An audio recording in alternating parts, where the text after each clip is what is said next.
ఈ ఉదయకాల సమయంలో దేవుని సన్నిధిలో హాజరైనటువంటి నా తోటి సహోదరులకు సోదరీమణులందరికీ నా వందనాలు చెల్లిస్తున్నానండి. ఈరోజు మనం బైబిల్లో ఉన్న ఒక క్యారెక్టర్ గురించి ఆలోచించేద్దాం.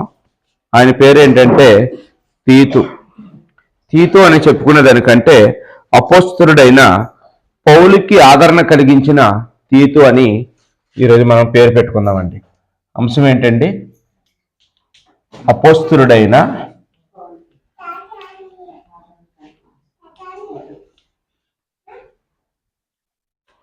పౌలుకి ఆదరణ కలిగించిన తీతు. తీతు గురించి మనం మాట్లాడుకుందాం.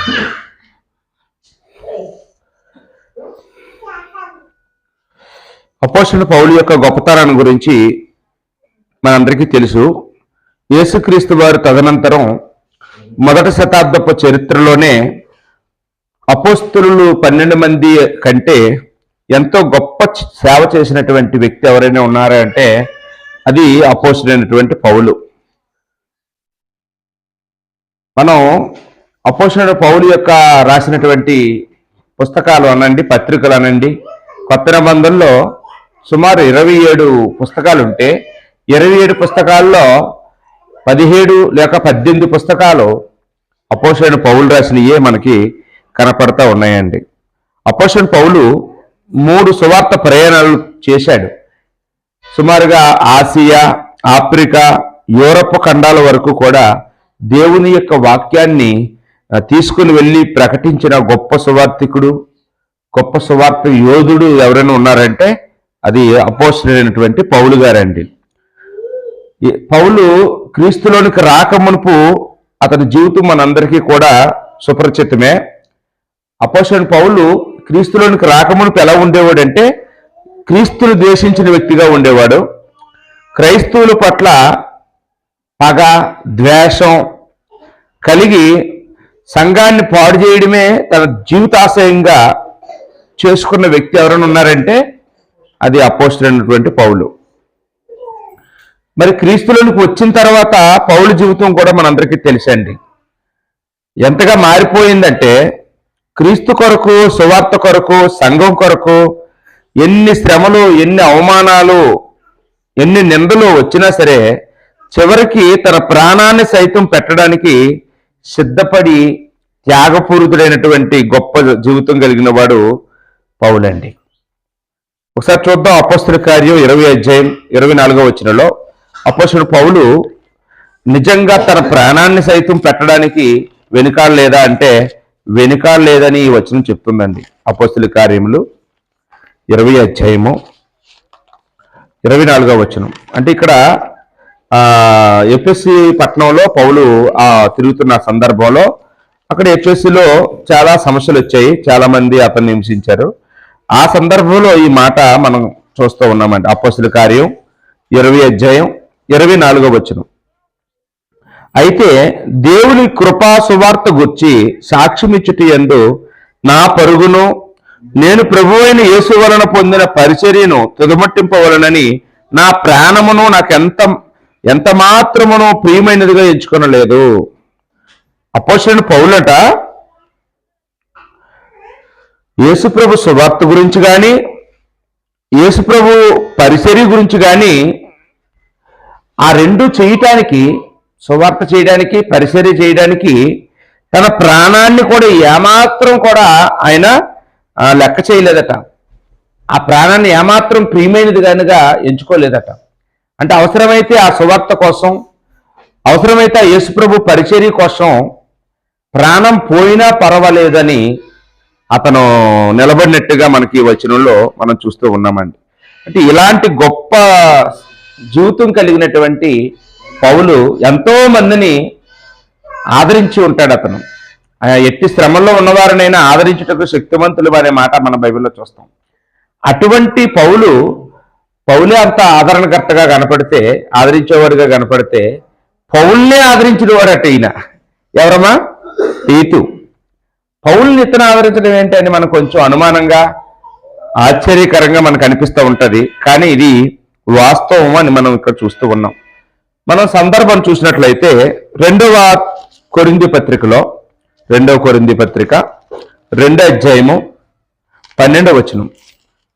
2 కొరింథీ 2 అధ్యాయం 12వ వచనంలో, క్రీస్తు సువార్త ప్రకటించుటకు నేను త్రోయకు వచ్చినప్పుడు ప్రభువునందు నాకు మంచి సమయము ప్రాప్తించి ఉండగా సహోదరుడైన తీతు నాకు కనబడనందున నా మనస్సులో నెమ్మది లేక వారి యొద్ద సెలవు తీసుకొని అక్కడి నుండి మాసిదోనియకు బయలుదేరి అన్నాడండి.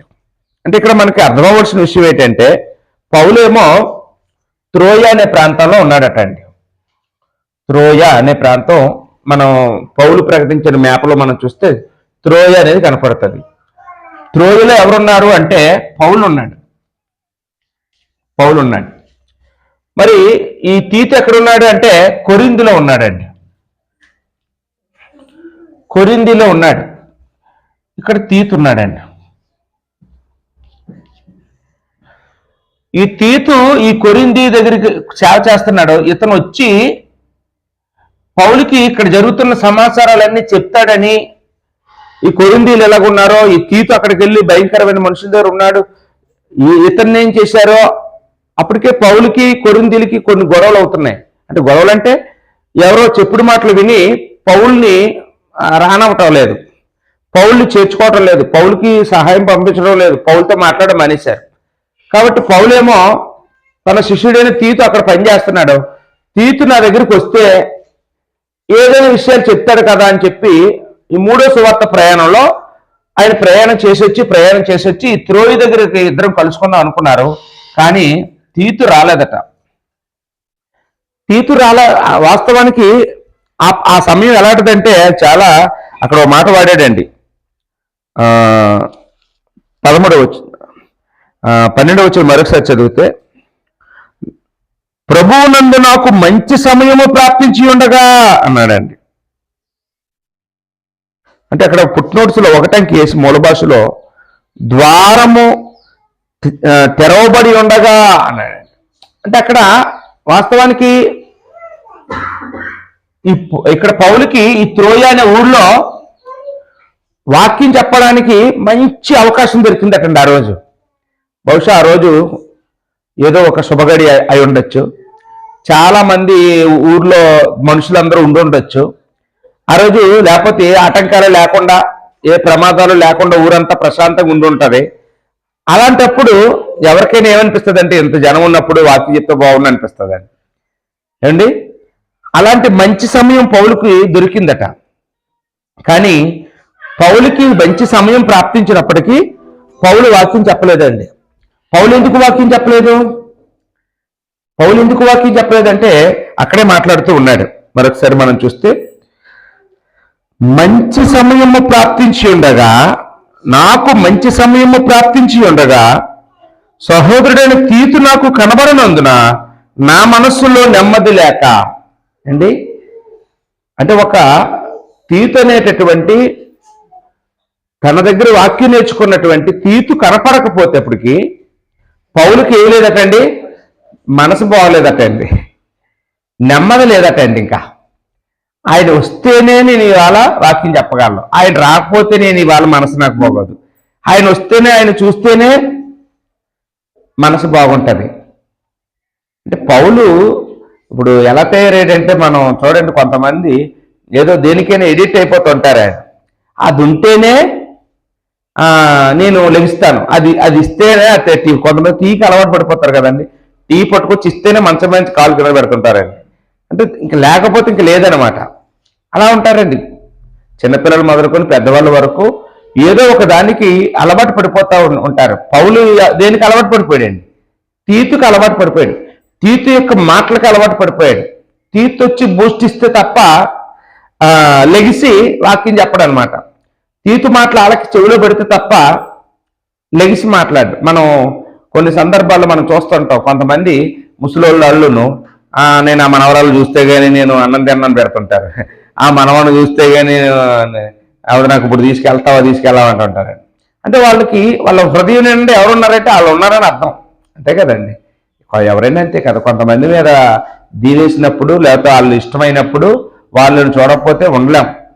ఇక్కడ పౌలేమో తన దగ్గర వాక్యం నేర్చుకుని సువార్త సేవ చేస్తున్నటువంటి తీతుని ఎంత ప్రేమిస్తున్నాడంటే వారిద్దరి మధ్యన ఉన్నటువంటి అవినాభావ సంబంధం గురించి మనం ఆలోచన చేసినప్పుడు ఎవరైనా విడదీయగలరండి వాళ్ళని? అంత గొప్ప అవినాభావ సంబంధం కలిగి ఉన్నారు. అపోస్తలుడు పౌలు ఇలాంటి సువార్త ప్రకటించే మంచి సమయాన్ని 2 సందర్భాల్లో వదులుకున్నాడట. చూడండి, మొదటి కొరింథీ పత్రికలో కూడా రాయబడింది. మొదటి కొరింథీ 16 అధ్యాయము, మొదటి కొరింథీ 16 అధ్యాయము 9వ వచనం. కార్యానుకూలమైన మంచి సమయము నాకు ప్రాప్తించి ఉన్నది అన్నాడండి. ఇక్కడ కూడా ఒకటంకి వేసి కిందని గొప్ప ద్వారము నాకు తెరవబడి ఉన్నది అన్నాడు. అంటే పౌలుకి కొరింథీయులకి వాక్యం చెప్పే మంచి అవకాశం, మంచి సమయం, శుభ సమయం అనండి, ఏదైనా అనండి, వాక్యం చెప్పే అవకాశాలు అస్తమానం దొరకవండి. మనం అనుకుంటాం కానీ ఈరోజు ఏదో మీటింగ్ పెడదాం అనుకుంటాం, ఊళ్ళో ఎవరో చనిపోతారు, పెట్టగలమండి? పెట్టలేము. ఎందుకంటే ఆ వీధిలో ఎవరికో బాగోలేదు, ఇంకా అక్కడ ఏం మైక్ సెట్ ఎట్టి మనం వాక్యం చెప్తాం? చెప్పలేమండి. అన్ని వేళలా వాక్యం చెప్పడానికి కూడా అన్ని వేళలా సమయం కాదు. ఒక్కొక్క సందర్భంలో మంచి సమయం దొరుకుతుంటుందండి. మనం అసలు కొన్ని సందర్భాలు అనుకుంటాం కానీ మనం పుట్టినరోజు నాడు ప్రార్థన పెట్టుకుంటాం, మనం వాక్యం చెప్పడానికి అది సమయం అనుకుంటాం. సమయం కాదండి. కారణం ఏంటంటే ఆ రోజు మంచి విందు ఏర్పాటు చేస్తాం, ఊరందరినీ భోజనాలు పిలుస్తాం. ఆ భోజనాలు అందరూ చేస్తారో చేయకుండా పోతారో అని టెన్షన్ పడిపోతుంటారు ఇంట్లో వాళ్ళు.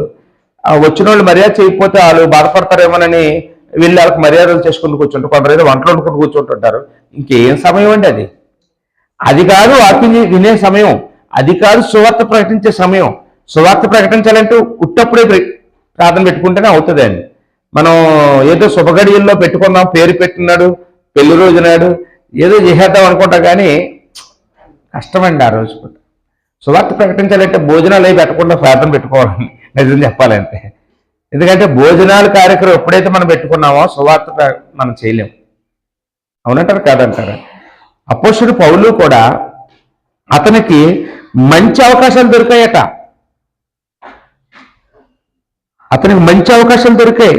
అక్కడ చెప్తున్నాడు మొదటి కొరింథీ 16 అధ్యాయం 9వ వచనంలో, మరియు ఎదిరించేవారు అనేకులు ఉన్నారు కనుక పెంతుకోస్తు వరకు ఎఫెసులో నుంచి పౌల్ని ఎదిరించే వాళ్ళు చాలా మంది దొరికారట. వాళ్ళందరికీ ఆ వాక్యం చెప్పే ఛాన్స్ దొరికింది పౌలుకి ఇప్పుడు.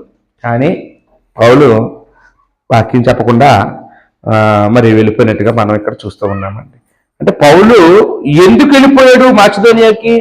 ఎందుకు వాక్యం చెప్పే అవకాశం త్రోయిలో వచ్చి కూడా ఎందుకు మాసిదోనియాకి వెళ్ళిపోయాడు అంటే, ఈయన రాకపోయేటప్పటికి ఇంక ఈ ప్రాంతంలోనే ఉండడం ఇష్టం లేక ఇక్కడ మాసిదోనియా ప్రాంతానికి వెళ్ళిపోయేటటువంటి పౌలు వెళ్ళిపోయాడు. ఈయన రాలేదు, ఈయన వస్తాడు అనుకున్నాడు కానీ ఈయన ప్రయాణం ఎందువల్ల ఆగిపోయింది. పౌలుకి బాధ కలిగిందండి. ఇక్కడ ఒక విషయం మనం ఆలోచిస్తే, ఈ ఒక్క సంఘటన మనం చూసినప్పుడు, పరిశీలించినప్పుడు పౌలుకి తీతుకి మధ్యలో ఉన్నటువంటి అవినాభావ సంబంధం మనకు అర్థమవుతుందండి. అంటే ఇది ఎంత గొప్ప సంబంధం అంటే తల్లిదండ్రులకి పిల్లలకి మధ్య ఉన్నటువంటి సంబంధం లాంటిది. చూడండి, మనం కూడా మన ఆడపిల్లలు అవ్వచ్చు, చిన్నపిల్లలు అవ్వచ్చు, ఒక స్కూల్ నిమిత్తమో కాలేజీ నిమిత్తమో వెళ్తారు. సాయంత్రం 6 గంటలకల్లా ఇంటికి వస్తారు ఎప్పుడును, కానీ ఒకరోజు రాలేదు. తల్లిదండ్రులు ఏమవుతారండి? టెన్షన్ అయిపోతారండి. ఏంటి పిల్ల వెళ్ళింది కానీ రాలేదు, ఏమైపోయిందో అని ఇంకా అరగంటకి పావు గంటకి వీళ్ళకి గుండెలు అప్పుడప్పుడు కొడేసుకుంటుంటాయి. ఇంకా అక్కడ నుండి చెప్తారు, ఫోన్లు చేయడం మొదలు పెడతారండి. వాళ్ళకి తెలిసిన వాళ్ళందరికీ ఆ ఫ్రెండ్స్ అందరికీ ఫోన్ చేస్తుంటారు, ఏమైంది, ఎక్కడ చూశారు, ఎక్కడ ఏమైంది, ఎందుకు రాలేదు, ఇంకెంత టైం అయింది, రాలేదు ఏంటి అని 4 ఇళ్ళకి తిరిగేసి చాలా కంగారు అయిపోతారండి. వాళ్ళకైనా కంగారు ఉంటుంది అంటారా? వాళ్ళకేం కంగారు ఉండదు. వాళ్ళు హ్యాపీగా ఏ బీచ్కో ఏ పార్కుకో ఫ్రెండ్స్ అందరూ వెళ్తున్నారు కాబట్టి, లేకపోతే అక్కడ ఏదైనా క్రికెట్ అయితే చూసుకొని ఉండిపోతారు, లేకపోతే ఏదైనా ఫ్రెండ్స్ అందరూ కలిపి సినిమాకి పోతారు, ఏదైనా చేస్తారండి. వాళ్ళకేమైనా టెన్షన్ ఉంటుందా? వాళ్ళకే టెన్షన్ ఉండదు. టెన్షన్ అంతా ఎవరికి ఉంటుందండి? ఆ తల్లిదండ్రులకి ఆ బాధ, ఆ టెన్షన్, ఆ కష్టం అవన్నీనండి. ఇక్కడ పౌలు ఆ తల్లిదండ్రులుగా మనకి కనపడుతున్నాడండి. ఒక పిల్లలు కనపడకపోతే, పిల్లలు టైంకి రాకపోతే ఆ పిల్లలకి ఏమైపోయిందో అనే బాధ తల్లిదండ్రులలో ఎలా కనపడుతుందో ఇక్కడ అపోస్తులుడు పౌలుకి కూడా తీతు కనపడకపోయేటప్పటికీ అంత బాధ మనకు కనపడుతుందండి. ఏమండి, ఇవాళ సంఘంలో ఒక కుటుంబం సంఘానికి రాకపోతే మిగిలిన వాళ్ళకి అలాంటి బాధ ఉందంటారా? ఏంటి, ఒక కుటుంబం చర్చికి రాకపోతే, చర్చికి దూరం అయిపోతే తక్కిన వారికి అసలు సేమ కుట్టినట్టేనే ఉంటుందా? ఏంటి, ఉంటే మనం ఏం చేయాలండి? ఒకవేళ ఇప్పుడు మన వీధిలో వల్ల ఒకరు రాలేదండి, ఏదో కారణం చేత రాలేకపోయారు, మనం ఏం చేయాలండి? పక్కనున్న వాళ్ళు ఎందుకు రాలేదు అని కనీసం ఇక్కడ నుండి వెళ్ళినంటే ముందు ఇంటికి వెళ్ళిపోవాలండి. ఆరాధనకు వచ్చి ఇంటికి వెళ్ళిపోయేటప్పుడు ఏమైందో తెలుసుకోవాలి. వాళ్ళకి ఏమైనా ప్రమాదం జరిగిందేమో, ఏదైనా నష్టం జరిగిందేమో, ఏ కష్టం వచ్చిందో. ముందు మన మామూలుగా ఏమనుకుంటాం తెలుసా? వాళ్ళు భక్తిహీనులు, వాళ్ళు వాక్యంది అర్థం అవ్వలేదు వాళ్ళకి, వాళ్ళు ఏదో దుర్మార్గం, డబ్బు పిచ్చిలో పడిపోయారు లేకపోతే అనుకుంటాం. కానీ అయ్యో వాళ్ళకి ఏం కష్టం వచ్చిందో అనుకుంటామండి. అసలు అది ప్రేమ వల్ల వస్తుందండి ఆ అభిప్రాయం. వాళ్ళకి ఏ అనారోగ్యం, రాత్రి బాగానే ఉన్నారు, ఇంతలో ఏమైందో నేను అదే అనుకుంటానండి. శనివారం నాడు చోడవరంలో గృహదర్శనాలు చేస్తాను అందరింటికి. అందరూ బాగా మాట్లాడతారు, సరదాగా ఉంటారు, బాగా ఆదివారం చర్చకు రావడమనేస్తారు. నాకు టెన్షన్ అయిపోతుందండి. ఇప్పుడు శనివారం నేను వెళ్ళేటప్పటికే మంచం మీద ఉండి కుయ్యో ముర్రో అంటున్నారు అనుకోండి, వాళ్ళు రారని నాకు అర్థమైపోతే వాళ్ళ గురించి టెన్షన్ పడను. బాగా ఉంటారో శనివారం నాడు, ఆదివారం చర్చి మానేస్తారండి. అప్పుడు నాకు వస్తారు టెన్షన్. ఈ రాత్రి ఏదో వచ్చేసింది వాళ్ళకి, ఏమొచ్చేసిందో, ఏం బాగోలేదో, ఏం ప్రమాదం అయిపోయిందో, ఇంతలో ఏమైంది, నిన్న బాగున్నారు కదా ఇవాళ ఏమైంది అని చాలా ఆందోళన పడిపోతూ ఉంటామండి. మరి ఈరోజు సంఘంలో ఒక సువార్థికుడికే కాదు ఈ బాధ, ప్రతి వ్యక్తికి, ప్రతి వ్యక్తి మీద ఉండాలండి. ప్రతి సహోదరుడికి మరొక సహోదరుడి మీద బాధ ఉండాలి. ప్రతి సోదరికి మరో సోదరి మీద ఇటువంటి అవగాహన లేకపోతే ఇటువంటి బాధ, ఇటువంటి పెయిన్ ప్రతి ఒక్కరికి ఉండవలసిందిగా మనం చూస్తున్నామండి. కానీ ఈరోజు మనకి మరి అటువంటి మనసు మనలో లేకపోవడానికి కారణం ఏంటంటే మన మధ్యన ఉండవలసిన సంబంధాలు అంత బలంగా లేకపోవడం వల్లనండి. అంత బలంగా మనం పెంచుకోలేదు. ఏదైతే మనం చర్చికి వస్తున్నామంటే వస్తున్నాం, వెళ్తున్నామంటే వెళ్తున్నాం, కానీ మన బంధువులతో సమానంగా సంఘాన్ని ప్రేమిస్తున్నామండి? లేదండి. ఇంకా మన కులపోళ్ళను ప్రేమించినంతగా మనం ప్రేమిస్తున్నామా? ఇంకా మన రక్త సంబంధులు ప్రేమించినంతగా ప్రేమిస్తున్నామా అంటే ఎక్కడండి? మన కులపోళ్ళ కోసం, మన రక్త సంబంధుల కోసం, మన బంధువుల కోసం, లేదా మన ఇంటి పక్కోళ్ళు, మన ఇంటి బంధువులు ప్రేమించినట్లు స్థానిక సంఘంలో ఉండే సహోదరుల్ని మనం గౌరవించలేకపోతున్నాం. ఏంటి, ఇంటి పక్క వాళ్ళకి అమ్మో వాళ్ళు ఏమనుకుంటారు, ఇవాళ వాళ్ళు ఫంక్షన్ చేసుకుంటున్నారు, నేను పనిలోకి వెళ్ళిపోతే వాళ్ళు ఏదైనా అనుకుంటారని వాళ్ళ కోసం సెలవు పెట్టేసుకుంటామండి. ఏమన్నా వాళ్ళు ఏమైనా అనేసుకుంటారండి, ప్రేమ ఉన్నా లేకపోయినా వాళ్ళు ఏమైనా అనేసుకుంటారు, అమ్మ వాళ్ళు ఏమైనా అనేసుకుంటారని చెప్పేసి వాళ్ళు పిలకపోయినా నోరెట్టి మానేసుకుని వాళ్ళతో పాటు వెళ్ళిపోయి అన్ని చేస్తుంటారు. మరి సంఘంలోనండి, సంఘంలో వాళ్ళు ఏమైనా అనేసుకుంటారని ఎందుకు అనుకోం? సంఘంలో వాళ్ళు అనుకోరు అనుకుంటున్నారా? సంఘంలో అనుకుంటారండి. ఇటు నాకు ఇంత కష్టమేది చూడడానికి రాలేదే తీవిడా, నేను ఇంత బాధల్లో ఉన్నాను, నన్ను దర్శించలేదే తీవిడా, అందరూ వచ్చారు, ఈవిడ రావట్లేదేటి, ఇతను రావట్లేదేటి అనుకోరండి. అమ్మ వీరు వాక్యం నేను అడిగినప్పుడే మాట్లాడాలి, ఆదివారం ఉన్నాడు అంటే అందరం అనుకుంటామండి, మనందరం అనుకుంటాం. ఎందుకు రాలేదంటారండి? ఒకళ్ళు మన దగ్గరికి రావట్లేదంటే కూడా కారణాలు ఉంటాయి కదా అండి. మనం ఒకరి దగ్గరికి మనం వెళ్ళలేదు అంటే, లేకపోతే ఒకళ్ళు మన దగ్గరికి రాలేదు అంటే లోపం ఎవరిది అనుకుంటామండి. సాధారణంగా అవతలది అనుకుంటామండి. అవతలది ఏదో లోపం అని అందుకే నా దగ్గరికి ఎవరు రావట్లేదు అనుకుంటామండి. లోపం ఎప్పుడు ఎదుటి వ్యక్తిలో చూడకూడదు. మన కంటిలో దూలం పెట్టుకొని ఎదుటివారి కంటిలో నలుసుని ఎత్తకూడదు. అంటే మనం ఆ సహోదరుడిని అలా ప్రేమించలేదేమో, ఆ సహోదరుడి హృదయంలో మన స్థానం లేకపోయేమేమో. ఇప్పుడు ఉదాహరణకి యేసుప్రభు వెనకాతల 3.5 సంవత్సరాలు శిష్యులందరూ తిరిగారు. యేసుప్రభు హృదయంలో అందరూ ఉన్నారు, కానీ యోధా హృదయంలో యేసుప్రభు లేడండి. ఇస్కరియోతు యోధా హృదయంలో ఎవరు లేరమ్మా? ఎవరికి స్థానం లేదు? యేసుప్రభుకి స్థానం లేదు. అది యేసుప్రభు తప్పంటారా? యేసుప్రభు తప్పేం లేదండి. యేసుప్రభు అయితే అందరినీ ప్రేమించాడు, కానీ యోధా మాత్రం యేసుప్రభుని ప్రేమించలేకపోయాడండి. లోపం ఎవరిది అంటే యోధాదే లోపం. అందుకనే అతని లోపంతో అతను నాశనం అయిపోయినట్టుగా మనం చూస్తూ ఉన్నాం. కానీ ఇక్కడ మనం చూసినప్పుడు అంటే ఫస్ట్గా మనం ఆలోచించవలసింది తీతుకి పౌలుకి మధ్యనున్నటువంటి సంబంధం ఎంత గొప్ప సంబంధము అంటే ఒక తల్లిదండ్రులకి పిల్లలకి మధ్యనున్నటువంటి సంబంధం లాంటిదండి. పౌలు తీతుకి ఎప్పటి నుంచి పరిచయం ఉంది, అయితే ఎప్పటి వరకు పరిచయం ఉందని మనం ఆలోచన చేస్తే పౌలుకి తీతుతో ఉన్న సంబంధం, పౌలుకి తీతుతో ఉన్న సంబంధం గురించి మనం మాట్లాడుకుంటూ ఉన్నాం. ఎలాంటి సంబంధం అంటే తల్లిదండ్రులకి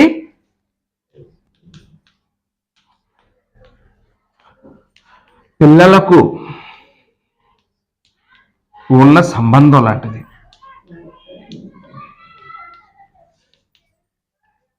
తల్లిదండ్రులకి పిల్లలకి మధ్య ఉన్న సంబంధం లాంటిదండి వాళ్ళ సంబంధం. ఇక రెండోదిగా మనం చూసినప్పుడు పౌలుతో ఎప్పటి నుంచి ఎప్పటి వరకు ఉన్నాడంటే ప్రారంభం నుండి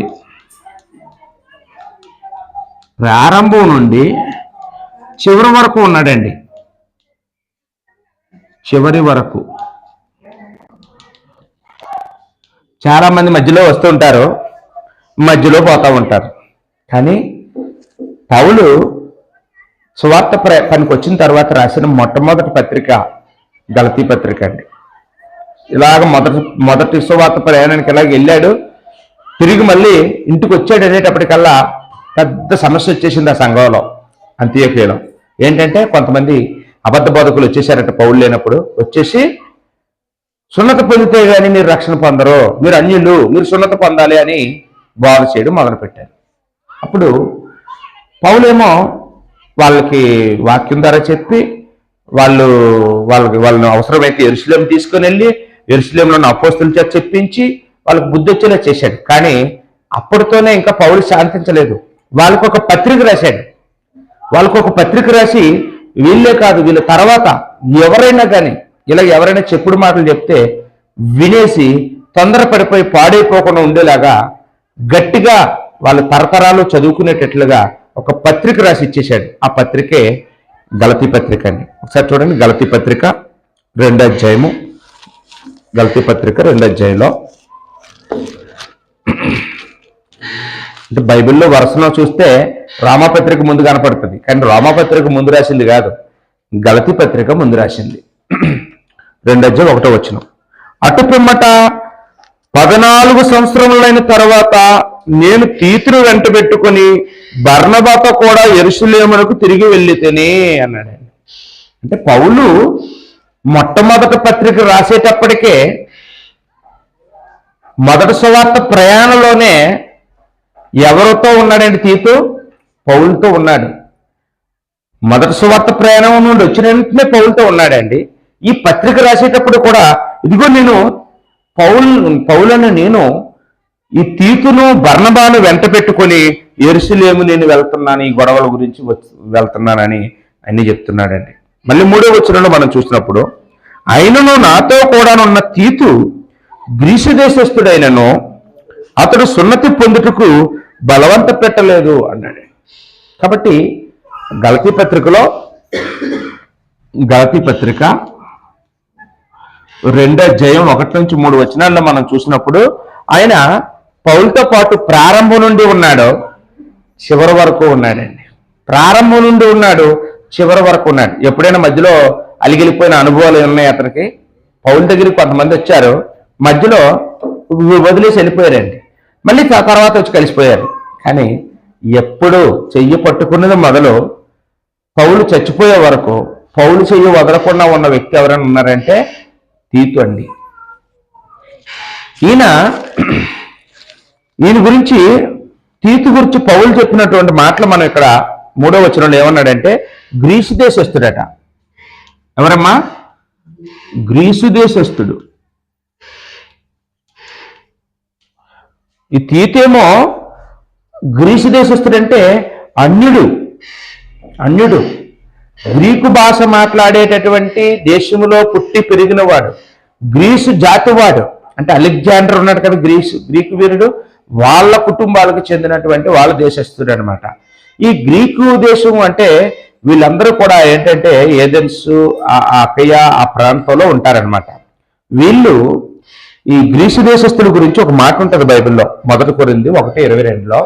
ఆ యూదులేమో సూచక క్రియలు అడుగుతున్నారు, గ్రీసు దేశస్థులేమో జ్ఞానాన్ని వెతుకుతున్నారు అని. గ్రీసు దేశస్థులు ఏం వెతుకుతున్నారట? జ్ఞానాన్ని వెతుకుతున్నారట. అంటే ఆ కాలంలో గ్రీసు దేశస్థులు అందరి పని ఏంటంటే, వాళ్ళ వృత్తి ఏంటంటే గొప్ప సైంటిస్ట్ అయిపోవాలి, గొప్ప విద్వాంసుడిని అయిపోవాలి, గొప్ప పేరు తెచ్చేసుకోవాలి అని ఆ ప్రాంతంలో పుట్టిన వాళ్ళందరూ కూడా ఏం వర్క్ పెద్దోడు అయ్యాక ఏం చేస్తావంటే ఏం పేరు చెప్తారండి?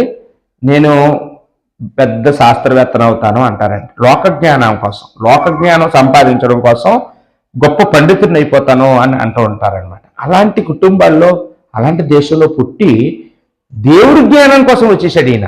లోకజ్ఞానం కోసం వెళ్ళలేదట, దేవుడి జ్ఞానం సంపాదించడానికి ఈయన వచ్చేసినట్టుగా మనం ఇక్కడ చూస్తూ ఉన్నాం. అయితే అన్యులు, క్రైస్తవులు అయితే సున్నత పొందాలి ఖచ్చితంగా, ధర్మశాస్త్రం ప్రకారం సున్నత పొందాలి. కొంతమందికి పౌలు సున్నత ఇచ్చాడు. ఉదాహరణకి తిమోతి అనేవాడు ఉన్నాడు. తిమోతి అనేవాడు కూడా అన్యుడే, కానీ తిమోతి మరి కావాలని కోరుకున్నాడో ఏమో, తిమోతికి సున్నతి చేసేసాడట పౌలు. వాస్తవానికి క్రైస్తవులు సున్నతి పొందక్కర్లేదు, కానీ వాళ్ళు బలవంతం పెట్టారేమో, నాకు కావాలి, నేను దీన్ని పొందుతాను, నాకు అనుమానం ఉందంటే ఇచ్చేసాడు, తిమోతికి ఇచ్చేసాడు. కానీ ఈయన ఈ తీతట సున్నతి పొందుతానని బలవంతం చేయలేదట అండి. ఆ మాట మీరు చూసారా అక్కడ 1 కొరింథీ గలతీ పత్రికలో 2:3 సున్నతి కావాలని బలవంతం చేయలేదట అండి. అంటే ఎందుకు బలవంతం చేయలేదు? ఇప్పుడు కొంతమంది ఉన్నారండి, ఏమండి క్రిస్మస్ పండుగ చేసుకున్నామండి, ఏమండి అంటారండి. ఎందుకంటున్నారండి వాళ్ళు? ఇంకా వాళ్ళకి వాక్యం ఎంత చెప్పినా ఇంకా క్రిస్మస్ పండుగ నాడు చేసుకుంటూ బాగుంటుందేమో అన్నట్టుగా ఉన్నారండి. అంటే అది మనం చేయక్కర్లేదని చెప్తాం, కానీ వాళ్ళకి ఇంకా మనసులోనే ఏదో మూల చేసుకుంటే బాగుండేమో క్రిస్మస్ పండుగ అన్నట్టుగా ఉంటుందండి. ఇతను బలవంతం చేశాడా? పౌల్ని బలవంతం చేయలే. కారణం ఏంటంటే వాక్యం బాగా అర్థమైనోడండి. వాక్యం బాగా అర్థమైనడు. ఏమండి డప్పులు పెట్టండి, డప్పులు ఉంటే బాగుంటాయి కదా, మ్యూజిక్లు ఉంటే బాగుంటాయి కదా అంటున్నాడంటే ఇంకా వాక్యం అర్థమైందనా అర్థం అవ్వలేదనా? వాక్యం అర్థం అవ్వలేదు. ఏంటి అన్ని బాగున్నాయి, మన దగ్గర వాక్యం బాగుంటుంది, మన దగ్గర బిల్డింగులు బాగుంటాయి, మన దగ్గర చైర్లు బాగుంటాయి, అన్ని బాగుంటాయి, మనకు ఒక్కటే తక్కువ, మ్యూజిక్లు పెట్టేసామంటే మనం హైలైట్ అయిపోతాం అన్నాం అనుకోండి. అసలు ఇంకా వాక్యం అర్థం అవ్వలేదని అర్థం అండి. బలవంతం చేస్తున్నాడు ఏదో విషయంలో అంటే. ఇక్కడ తీతు పౌల్ని అట్ట బలవంతం చేయలేదట. ఏ విషయంలో? నాకు సున్నతి కావాలి, లేకపోతే నాకు రక్షణ లేదు అని అనుకోవటం లేదు. అతను వాక్యం తెలిసిన వాడండి. రైట్. ఇంకా తీతు గురించి పౌలు ఏమేం విషయాలు చెప్తున్నాడో ఇక్కడ మనం చూస్తూ ఉన్నాం. 2 కొరింథీ పత్రికలో 2:12 2 కొరింథీ 2:12 క్రీస్తు సువార్త ప్రకటించుటకు నేను త్రోయకు వచ్చినప్పుడు ప్రభువునందు నాకు మంచి సమయం ప్రాప్తించి ఉండగా సహోదరుడైన తీతు నాకు కనబడనందునా అన్నాడండి. అంటే ఇక్కడ పౌలు తీతు గురించి ఏం చెప్పాడండి? పౌలు తీతు గురించి చెప్పిన విషయాలు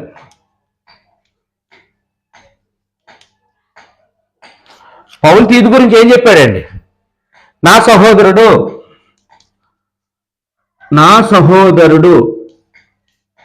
అన్నాడండి. ఈరోజు సహోదరుడు అనే మాట కొంతమందికి ఇష్టం ఉండదు. ఇప్పుడు మనం వాక్యంలో ఎదిగామా ఎదగలేదా అనేది దేన్ని బట్టి ఆధారపడి మనం పిలుపు పెట్టానండి. కొంతమంది చూడండి, ఉదాహరణకి లోకంలో ఉండేటప్పుడు మనం మామ అల్లుడు అని పిలుచుకుంటామండి. ఉదాహరణకి మనం బాప్తిసం పొందుకున్న తర్వాత ఒక సంఘంలో సభ్యులమైన తర్వాత ఇప్పుడు మనం ఏమని పిలుచుకోవాలండి?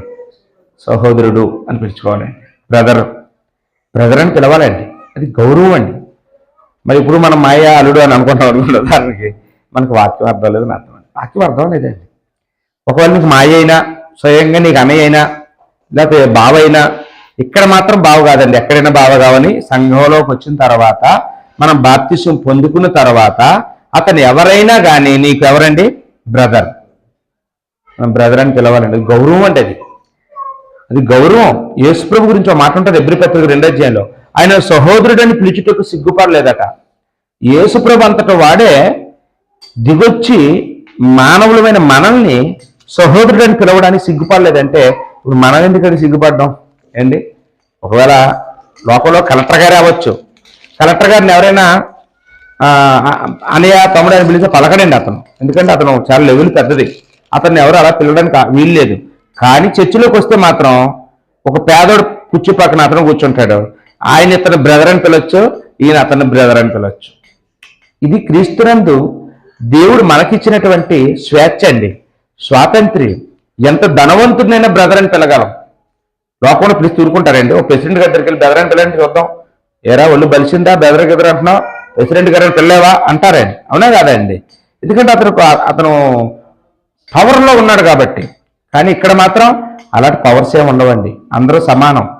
వాక్యం చెప్తున్నాను, నేనేమైనా ఎక్కువ? నన్ను పాస్టర్ గారని పిలవచ్చా, అయ్యగారని పిలవచ్చా, నా కొడుకుని చిన్నయ్య గారు, మా ఆవిడని అమ్మగారు అలా పిలవచ్చండి?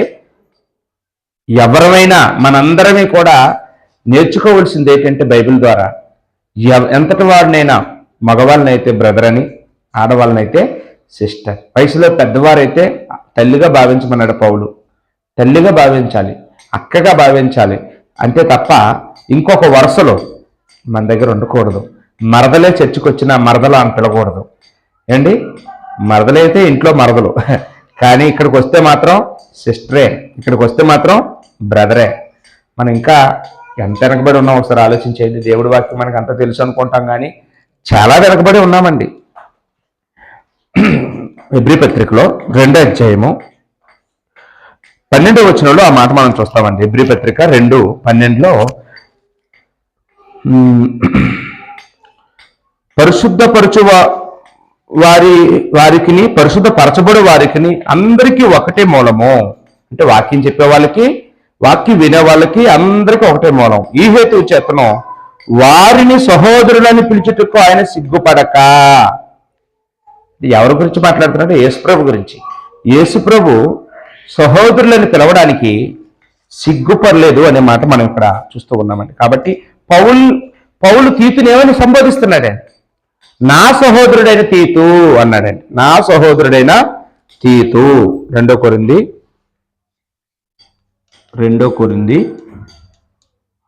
2వ అధ్యాయము 12వ వచనం. 2 కొరింథీ 2:12లో మనం ఆ మాట చూస్తూ ఉన్నామండి. 2 కొరింథీ పత్రిక 8వ అధ్యాయంలో 2 కొరింథీ 8వ అధ్యాయంలో 23వ వచనంలో చూస్తే 2 కొరింథీ 8వ అధ్యాయం 23వ వచనంలో ఇక్కడ కూడా చెప్తున్నాడు, తీతు ఎవడని ఎవరైనా అడిగిన ఎడలా అతడు నా పాలివాడును. మీరు ఎవరు రాసుకోవట్లేదా? ఎవరు రాసుకోకపోతే నేను రైలండి. అతడు నా పాలివాడు. తీతు గురించి పౌలు ఏం చెప్తున్నాడండి? నా పాలివాడు అంటే మనం ఎవరిని పాలేడు అంటామండి? మన కులపోడిని మన పాలేడు అంటాం ఏమండి? కానీ పౌలు ఎవరిని అంటున్నాడండి? వాక్యం నేర్చుకున్నవాడు నా పాలేడు. ఎవరండి నా పాలేడు? నా దగ్గర ఎవరు వాక్యం నేర్చుకున్నారో అతను నేను పాలువాడును. అతను కష్టసుఖాల నేను పాలువాడిని, నా కష్టసుఖాలు అతను పాలువాడు. అదండి పాలువాడు అంటే పాలు పంపులు పొందినవాడు నా పాలువాడు అన్నాడు. తీతు ఎవరైనా అడిగిన ఎడల అతడు నా పాలేవాడును, మీ విషయంలో నా జత పనివాడు. ఏమన్నాడండి? నా జత. ఇప్పుడు జత పనివాడు అని ఎవరినంటారండి? ఇప్పుడు ఒక పొట్టుగున్నో పొడవుగున్నోని జత అంటారా? జత కాదండి, అసలు జత బాగలేదంటారు. కానీ ఇక్కడ పౌలు ఏమంటున్నాడంటే ఆత్మీయంగా, భౌతికమైన ఎత్తు లావు కాదు, స్పిరిచువల్గా పౌలు ఎలా బతుకుతున్నాడో తీతు అలా బతుకుతున్నాడు. పౌలు ఎలాగా వాక్యం కోసం తీవ్రంగా ఉన్నాడో తీతు అలాగ ఉన్నాడండి. పౌలు ఎలా సువార్త కోసం తెగించి వచ్చేస్తాడో తీతు అలాగ వచ్చేస్తాడండి. పౌలు ఎలాగా సువార్త నిమిత్తం ఆకలితో ఉంటాడో తీతు అలా ఉంటాడండి. పౌలు దేవుడి కోసం ఎలా మొదటి స్థానం ఇస్తాడో తీతు అలాగ ఇస్తాడు. కాబట్టి తీతుని ఏ స్థాయిలో మాట్లాడుతున్నాడంటే తీతు గురించి, నా జత పనివాడు అంటే అంతకంటే గోల్డ్ మెడల్ ఏం పెద్దదంటారా అండి? అంతకంటే బహుమానాలు, బట్టలు ఇవి గొప్పవా? ఈరోజు మన గురించి మన సంఘంలో ఎవరైనా లేకపోతే సువార్థికుడు నా జత పనివాడండి అని అనగలిగే ఎట్లా ఉన్నామండి? మనం మనం ఎలా జత అవుతామండి? ఎక్కడ పౌలు తీవ్రత, ఎక్కడ మన తీవ్రత? పౌలేమో రాత్రికి భయపడ్డు, పగలకు భయపడ్డు, ఎండకు భయపడ్డు, వానకు భయపడ్డు, కష్టాల్లో ఉన్నా కానీ శ్రమల్లో ఉన్నా కానీ ప్రాణం పోతదన్నా భయపడ్డాం. మనం ఎక్కడండి? మనం రాత్రి అయితే రాము ఏంటి, ఎండ అయితే రావు, వాన అయితే రావు, డబ్బులు ఖర్చు అయితే అంటే భయపడతాం. అన్నిటికీ భయమే మనం. అంటే ఆదివారం నాడు మాంసం తిన్నా మానేసైనా ఓ మీటింగ్కి వెళ్ళొచ్చండి ఆ 100 రూపాయలతో. కానీ మనకు ఆదివారం నాడు మాంసం ఇంపార్టెంట్ కానీ వాక్యం ఇంపార్టెంట్ కాదండి. ఈరోజు మనం ఎక్కడ, పౌలు ఎక్కడ? కానీ పౌలంతటి వాడే ఒక మనిషిని, ఒక సహోదరుణ్ణి నా జత పనివాడు అన్నాడంటే మనం చచ్చిపోయే లోపల ఒక బోధకుడి చేత నా జత పనివాడని అనిపించుకుంటామా, అనిపించుకోలేమో? ఒకసారి ఎవరికి వాళ్ళమో ఆలోచన చేసుకున్నామండి. ఇంకా అక్కడ చెప్తున్నాడు 8:23 వచనంలో, మన సహోదరులు ఎవరైనా అడిగిన ఎడల, అంటే తీతు గురించి ఎవరైనా అన్యులు అడిగితే ఇలా చెప్పండి, మన సహోదరులు ఎవరైనా అడిగితే, అంటే వాక్యం తెలిసిన వాళ్ళు ఎవరైనా అడిగితే ఏం చెప్పాడు? సంఘముల దూతలని చెప్పంటున్నాడండి. సంఘముల దూతలు అంటే అక్కడ ఒకటంకి వేసి కిందని దూతలని దగ్గర అపోస్తులు అన్నాడండి. సంఘముల అపోస్తులుడు అని చెప్పండి, అపోస్తుడు అని చెప్పండి అతన్ని. తీతు కూడా అపోస్తుడు అని చెప్పండి, దూత అని చెప్పండి. దూత అంటే వర్తమానికుడు అని అర్థం. దూత అంటే దేవదూత కాదు. దూత అంటే వాక్యాన్ని పట్టుకొని మోసుకొని వచ్చి మీకు చెప్పేవాడు దూతనే అండి. ఇప్పుడు ప్రకటన గ్రంథం మన ఎదుటప్పుడు 7 సంఘాలకి 7 దూతలు అంటాడు. 7 దూతలు అంటే దేవదూతలు కాదు, వాక్యం చెప్పే బోధకుల్లే దూతలు అంటారండి. ఈ దూత ఎంత మంచి పేరు అండి, దూత అనే పేరు. దూత అంటే ఒక వార్తని పట్టుకొచ్చి మన ఊరు పట్టుకొచ్చి మనకు చెప్పే వర్తమానికుడు దూత అంటే. రైట్. ఇంకేం చెప్తున్నాడంటే, క్రీస్తు మహిమనై ఉన్నాడనియు. తీతు గురించి ఏం చెప్తున్నాడంటే క్రీస్తు మహిమ. ఎవరటమ్మా తీతు? ఎవరు? క్రీస్తు మహిమ. అంటే మహిమ అంటే గొప్పతనం. పౌలు తీతు ఎవరికి గొప్పతనంగా ఉన్నాడంటే క్రీస్తుకే గొప్ప, క్రీస్తుకి గొప్ప పేరు తెచ్చేవాడు అని అర్థం. బాబాయ్ అలాంటి పేర్లే, ఎంత గొప్ప పేర్లండి ఇవి.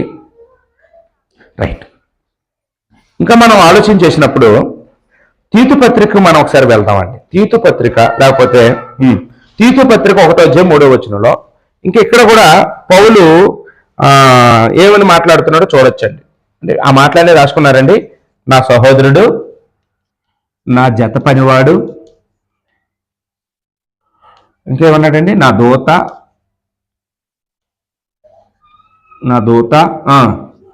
ఇంకేమన్నాడు? క్రీస్తు మహిమ, క్రీస్తు మహిమ అన్నాడండి. అమ్మ బాబు చాలా మాటలు ఆయన అక్కడ మనకు చెప్పడం చూస్తున్నాం. 2 కొరింథీ 8:23 వచనంలో మనం ఆ విషయాలన్నీ చూసామండి. రైట్. తీతుకు రాసిన పత్రిక 1:3 వచనంలో ఇక్కడ తీతు అనే వ్యక్తికి విశేషంగా ఒక పత్రిక కూడా రాశాడండి. పౌలు సంఘాలకు రాసిన పత్రికలు ఉన్నాయి, వ్యక్తిగతంగా వ్యక్తులకు రాసిన పత్రికలు ఉన్నాయి. సంఘాలకు రాసిన పత్రికలు ఏంటి? రోమా పత్రిక, దెస్సలోనికి రాసిన పత్రిక, కొరింథీయులకు రాసిన పత్రిక. ఇవి సంఘాలకు రాసిన పత్రికలు సమూహంగా. వ్యక్తిగతంగా రాసిన పత్రికలు ఏంటి? ఫిలోమోను పత్రిక, తీతు పత్రిక, తిమోతి పత్రిక. ఇవి ఉన్నాయంటే ఇవి సంఘాలకు కాదు, ఆ వ్యక్తికే రాశాడండి. డైరెక్ట్గా ఆ వ్యక్తిని ఉద్దేశించి రాశాడనమాట. ఇక్కడ తీతు అనే వ్యక్తిని ఉద్దేశించి రాసిన ఈ తీతు పత్రికలు మనం చూస్తున్నాం. 1:3 వచనంలో ఇలా రాయబడిందండి. దేవుని దాసుడును యేసుక్రీస్తు అపోస్తుడైన పౌలు మన అందరి విశ్వాస విషయంలో నా నిజ కుమారుడుకు తీతుకు శుభం అని చెప్పి వ్రాయినది అన్నాడు. ఇక్కడ ఏమని రాశాడండి? తీతు 1:3 నా నిజ కుమారుడు అన్నాడండి. నా నిజ కుమారుడు. అమ్మ నిజ కుమారుడు ఏంటి? ఈ కుమారుడులో ఎన్ని రకాలు ఉంటాయేటి? అందరం కుమారులమే, దేవుడికి అందరం కుమారులమే. కయ్యేను దేవుడి కుమారుడే, హేబేలు దేవుని కుమారుడే. ఇద్దరిలో ఎంత తేడా ఉందండి అండి? ఇద్దరు కుమారులే. ఇద్దరిలో నిజ కుమారుడు ఎవరో అంటే, ఎవరైతే దేవుడికి శ్రేష్టమైనది, క్రొవ్వింది, మొదటిది తొలుసులుగా పుట్టింది తీసుకొచ్చి భయభక్తులు కలిగి అర్పణ చేశారో ఆ హేబేలేమో దేవుని కుమారుడు, నిజ కుమారుడు. కయ్యను కుమారుడే, ఏదో కొంచెం తెచ్చాడంటే, ఏదో నిర్లక్ష్యంగా చేతికి దొరికిన కాడికి తెచ్చాడు. ఏమంటే ఆ రోజుకి ఎంత చేతిలో ఉంటే అంత ఇచ్చాడండి. కానీ హేబేలు అలాగ సిద్ధపడి, వారమంతా సిద్ధపడి, దేవుడికి ఇది ఇవ్వాలి అని మనసులో అనుకొని నిర్ణయించుకొని, ఆ నిర్ణయం చొప్పున సంవత్సరం అంతా తాను ఎన్ని బాధలు పడుతున్నా కానీ దేవుడికి ఇవ్వాలన్న దాన్ని దేవుడికి ఎప్పుడు కూడా పక్కన పెట్టి తర్వాత తన పనులు చేసుకుంటాడండి. నిజ కుమారుడికి చాలా వ్యత్యాసం మనం చూస్తూ ఉంటాం లోకంలో కూడా. యేసుప్రభు ఒక ఉపమానం చెప్పారండి. మత్తయి సువార్త 21వ అధ్యాయం, మత్తయి సువార్త 21వ అధ్యాయం 28 నుంచి 31 వచనాల వరకు. అక్కడ ఒక మనుషుడికి 2 కుమారులు ఉన్నారట. ఒక ఉపమానం. ఒక మనుషుడికి 2 కుమారులు ఉన్నారు. అయితే ముందుగా పెద్ద కుమారుడిని పిలిచాడట. పెద్ద కుమారుడిని పిలిచి, నాయనా నువ్వు ద్రాక్ష తోటకు వెళ్ళి నువ్వు అర్జెంటుగా పని చేయాలరా, ద్రాక్ష తోట పాడైపోతుంది, నువ్వు ఎలాగైనా వెళ్ళాలరా అని పిలిచాడట. పెద్దోడిని పిలిచి చెప్పాడట. అప్పుడు పెద్దోడు అన్నాడట, నేను వెళ్ళన్నాడు అంటండి. చాలా మంది పిల్లలు అలాగే మాట్లాడతారండి. చెప్పిన వెంటనే ఏం చేస్తారండి? తండ్రిని ఎదిరిస్తారు. నేను వెళ్ళను, నాకు ఖాళీ లేదు, నాకు అవ్వదు, నాకు కుదరదు అన్నాడట. సర్లే ఇది ఇలాగే మాట్లాడుతున్నాడని ఇంకొకడు ఉన్నాడు కదా నాకేమనేసి రెండో కొడుకుని పిలిచాడట. నాయన నువ్వు ద్రాక్ష తోటకి వెళ్ళి పని చేయాలరా అని చెప్పాడట. అప్పుడు రెండో కొడుకట, అలాగే డాడీ, ఎస్ డాడీ, నేను వెళ్తాను డాడీ అన్నాడంట. కానీ ఈ వెళ్తానన్నాడట అసలు దాని గురించే పట్టించుకోలేదట. ఈ ఎల్లన్నోడు ఉన్నాడు కదా, ఈ ఎల్లన్నోడు ఏమో వెళ్ళిపోయాడండి. నాకు కుదరదు, నాకు అవ్వదు, నాకు ఖాళీ లేదు, నేను పోనా అని అన్నవాడట. తండ్రి చెప్పాడు కదా, పాపం అతను బాధ పెట్టడం ఎందుకు, నేను వెళ్ళకపోతే ఎవరు వెళ్తారు, నేనే పెద్దోడిని కదా, నేనే మాట వినకపోతే ఇంకా మా నాన్న మాట మా చిన్నోడు వింటాడేటి, చిచ్చి ఎందుకు ఎలాగా తీశానని మనసులో తర్వాత బాధపడి ఎల్ల అనుకుని వెళ్ళాడంటండి అతను. ఈడేమో చిన్నోడు అలాగే బాగా తెలివైనడు. చెప్పిన వెంటనే ఎందుకులే గొడవ అని చెప్పేసి చెప్పిన వెంటనే వెళ్ళిపోతారండి. ఏంటి ఇప్పుడు మనలో ఎవరు కనపడతారండి ఎక్కువగాను? వాకింగ్ చెప్పేటప్పుడు తలకాయలు కొంతమంది అలాగేనండి ఓకేనండి అలాగేనండి అంటారండి. ఇక్కడ గడప దాటిన వెంటనే మర్చిపోతారండి. చాలా మంది చూసారండి. అంటే చెప్పేటప్పుడు వినేటప్పుడు ఉన్న ఆసక్తి తర్వాత ఊళ్ళోకి వెళ్ళిన తర్వాత మళ్ళీ మర్చిపోతామండి. మన మామూలుగానే మనం ఎవరు అంటే ఆ చిన్న కుమారులు లాంటి వాళ్ళు ఏంటి. కొంతమంది ఉంటారు, వాళ్ళు అసలు విన్నట్టుగానే ఉండరు. వాళ్ళు అసలు ఆలకిస్తున్నారా, ఆలకించలేదా, వీళ్ళకి అర్థమవుతుందా, వీళ్ళకి అర్థమా లేదా, వీడు చెయ్యడు గ్యారంటీ వీడు పాటించడం అనుకుంటాం మనం. ఆ పాటించడం అన్నోడు పాటిస్తుంటాడు, అన్ని పాటించేస్తారు కాదు ఇతను అనుకున్నవాడు ఫెయిల్ అయిపోతుంటాడు. చాలా సందర్భాల్లో చూడండి. అంటే కొంతమంది ఏ పని చెప్పినా కానీ ముందుకు రారండి. డల్లగుంటారు. ఈలేం మనుషులు అనుకుంటాం. ఆ ఈలేం మనుషులు అనుకున్న వాళ్ళు ముందుకెళ్ళిపో దూసుకుపోతుంటారండి. ఇప్పుడు ఎక్కడైనా ప్రార్థన ఉంది అనుకున్నాను, కొంతమంది మేము వస్తామండి అంటారు, మొదట ఆ టైంకి రావడం వేస్తారండి. కొందరు రావు అంటారు, హాలే ముందు ఉంటారండి అక్కడ. అలాంటి నేను చాలా మందిని చూసిన అనుభవం నాకు ఉంది. రామన్నోళ్ళు వస్తుంటారు, వస్తామన్నోళ్ళు హ్యాండ్ ఇచ్చేస్తుంటారండి. దేవుడికి ఎవరండి నిజమైన కుమారులు? చేస్తామని మాట తప్పిన వాళ్ళ, చెయ్యలేమని చెప్పి చేసి చూపించిన వాళ్ళ ఏండి? చెయ్యలేము, అవదో, కుదరదో, మాకు చాలా సమస్యలు ఉన్నాయని వెనక్కిపోయి ఆ టయానికి మాత్రం ఆ పని చేసేసిన వాళ్ళే నిజమైన కుమారులండి. భయంతో, భక్తితో. అంటే ఈసారి ఏదని చెప్తే మేము చెయ్యమని అంటామని కానీ అనుకున్నారా కాంపిటీస్ గారి? ఏదని చెప్తే చెయ్యమని అనకండి దయచేసి, చేస్తామని అనండి. ఏమండి? చేస్తానని చెయ్యకపోతే అది ఇంతంత పాపం కాదండి, అది చాలా పాపం. అననీయ సపేరాలు దేవుడికట తన భూమి అమ్మి ఇస్తామన్నారు. అపోస్తలుల కార్యం 5వ అధ్యాయంలో ఏమండి మనం వాళ్ళ గురించి మనం చదువుకున్నాం చాలా సందర్భాల్లో. అపోస్తలుల కార్యం 5వ అధ్యాయంలో ఆ విషయం ఉంటుంది. వాళ్ళు చేస్తామన్నారు కానీ ఏం చేశారమ్మా? వాళ్ళు చేయలేదండి. పరిశుద్ధాత్మకి వ్యతిరేకంగా వాళ్ళు పాపం చేశారని పేతురు ఆ భార్యాభర్తలు ఇద్దరూ కూడా చనిపోయేటట్లుగా వాళ్ళు గద్దించాడండి. కాబట్టి మనం ఎవరు నిజమైన కుమారులు అనిపించుకున్నప్పుడు తీతుని నిజమైన కుమారుడు అన్నాడంటే ఏమండి అతనిలో ఏ లక్షణాలు ఉన్నాయండి? పౌలు రమ్మంటే వెళ్తాడు, పౌలు వద్దంటే ఆగిపోతాడు, పౌలు ఏది చేయమంటే అది వెనకాడకుండా ఇష్టమున్నా కష్టమైనా ఏదైనా అమ్మో మా పౌలు గారు చెప్పారు, మా పౌలు గారు చెప్పారని మా నాన్నగారు చెప్పినట్టు, మా పౌలు గారు చెప్పారని మా దేవుడు చెప్పినట్టు అదండి అతనికి. అందువల్ల చాలామంది పౌలుకి కుమారులు ఉన్నారు, కానీ కుమారులు అంటే కన్నావాళ్ళు కాదు, సువార్త వాళ్ళ కన్నోళ్ళు, సంఘ సభ్యులు చాలామంది ఉన్నారు అతను బాప్తిసం ఇచ్చిన వాళ్ళు. కానీ నిజమైన కుమారులు చాలా తక్కువ మంది అండి. ఈరోజు కూడా ఒక తల్లికి ఒక తండ్రికి కడుపును పుట్టిన పిల్లలు చాలా మంది ఉంటారు. ఆ కుమారులందరిలో నిజమైన కుమారుడు ఎవరంటే ఒకరి పేరు చెప్తారండి అండి, అవునా కదండి? నలుగురు పిల్లలున్న తల్లిదండ్రుల దగ్గరికి వెళ్ళండి, మీ నలుగురు పిల్లల్లో నిజమైన కుమారుడు ఎవరంటే చెప్తారో చెప్పరండి? చెప్తారండి. ఎవరైతే వాళ్ళని పోషిస్తున్నారో, ఎవరైతే వాళ్ళ ఆలనా పాలనా చూసుకుంటున్నారో, ఎవరైతే కష్టం నాడు ఆదుకుంటున్నారో, ఏదైనా అనారోగ్యం వస్తే బాగు చేస్తున్నారో, ఎవరు పోషిస్తున్నారో వాళ్ళని నిజమైన కుమారులు అంటారండి. అందరూ కుమారులా? అందరూ కుమారులు కాదు. కడుపును పుట్టిన వాళ్ళందరూ కుమారులు అయిపోరు, పెంచిన వాళ్ళందరూ తల్లిదండ్రులు అయిపోరండి. ఎవరైతే వాళ్ళ ఆలనా పాలనా చూస్తున్నారో, వాళ్ళకి లోబడుతున్నారో అతడే కుమారుడు, అతడే నిజమైన కుమారుడు. పౌలుకి నిజమైన కుమారుడు ఎవరండి? తీతే నిజమైన కుమారుడిగా మనం ఇక్కడ చూస్తూ ఉన్నామండి. రైట్. ఇంకా మనం ఆలోచన చేసినప్పుడు ఇక్కడ మత్తయి తీతు పత్రికలో రాసుకుంటాం, తీతు 1:3. తీతు గురించి పౌలు చెప్పినటువంటి విషయాలన్నీ మనం ఆలోచన చేస్తే, పౌలు తీతుకి ఒక బాధ్యతను కూడా అప్పగించాడండి. ఇక్కడ రాస్తాను,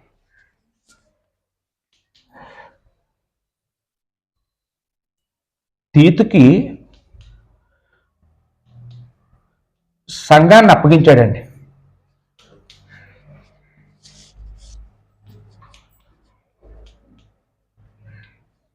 పౌలు తీతుకి ఒక సంఘాన్ని అప్పగించాడు, చాలా సంఘాలు అప్పగించాడు, కానీ ఒక సంఘం అంటే భయంకరమైన సంఘాన్ని అప్పగించాడు. ఏంటంటే క్రేతు ద్వీపంలో ఉన్న సంఘాన్ని అప్పగించాడండి. క్రేతు ద్వీపంలో ఓ సంఘం ఉంది, క్రీస్తు సంఘం.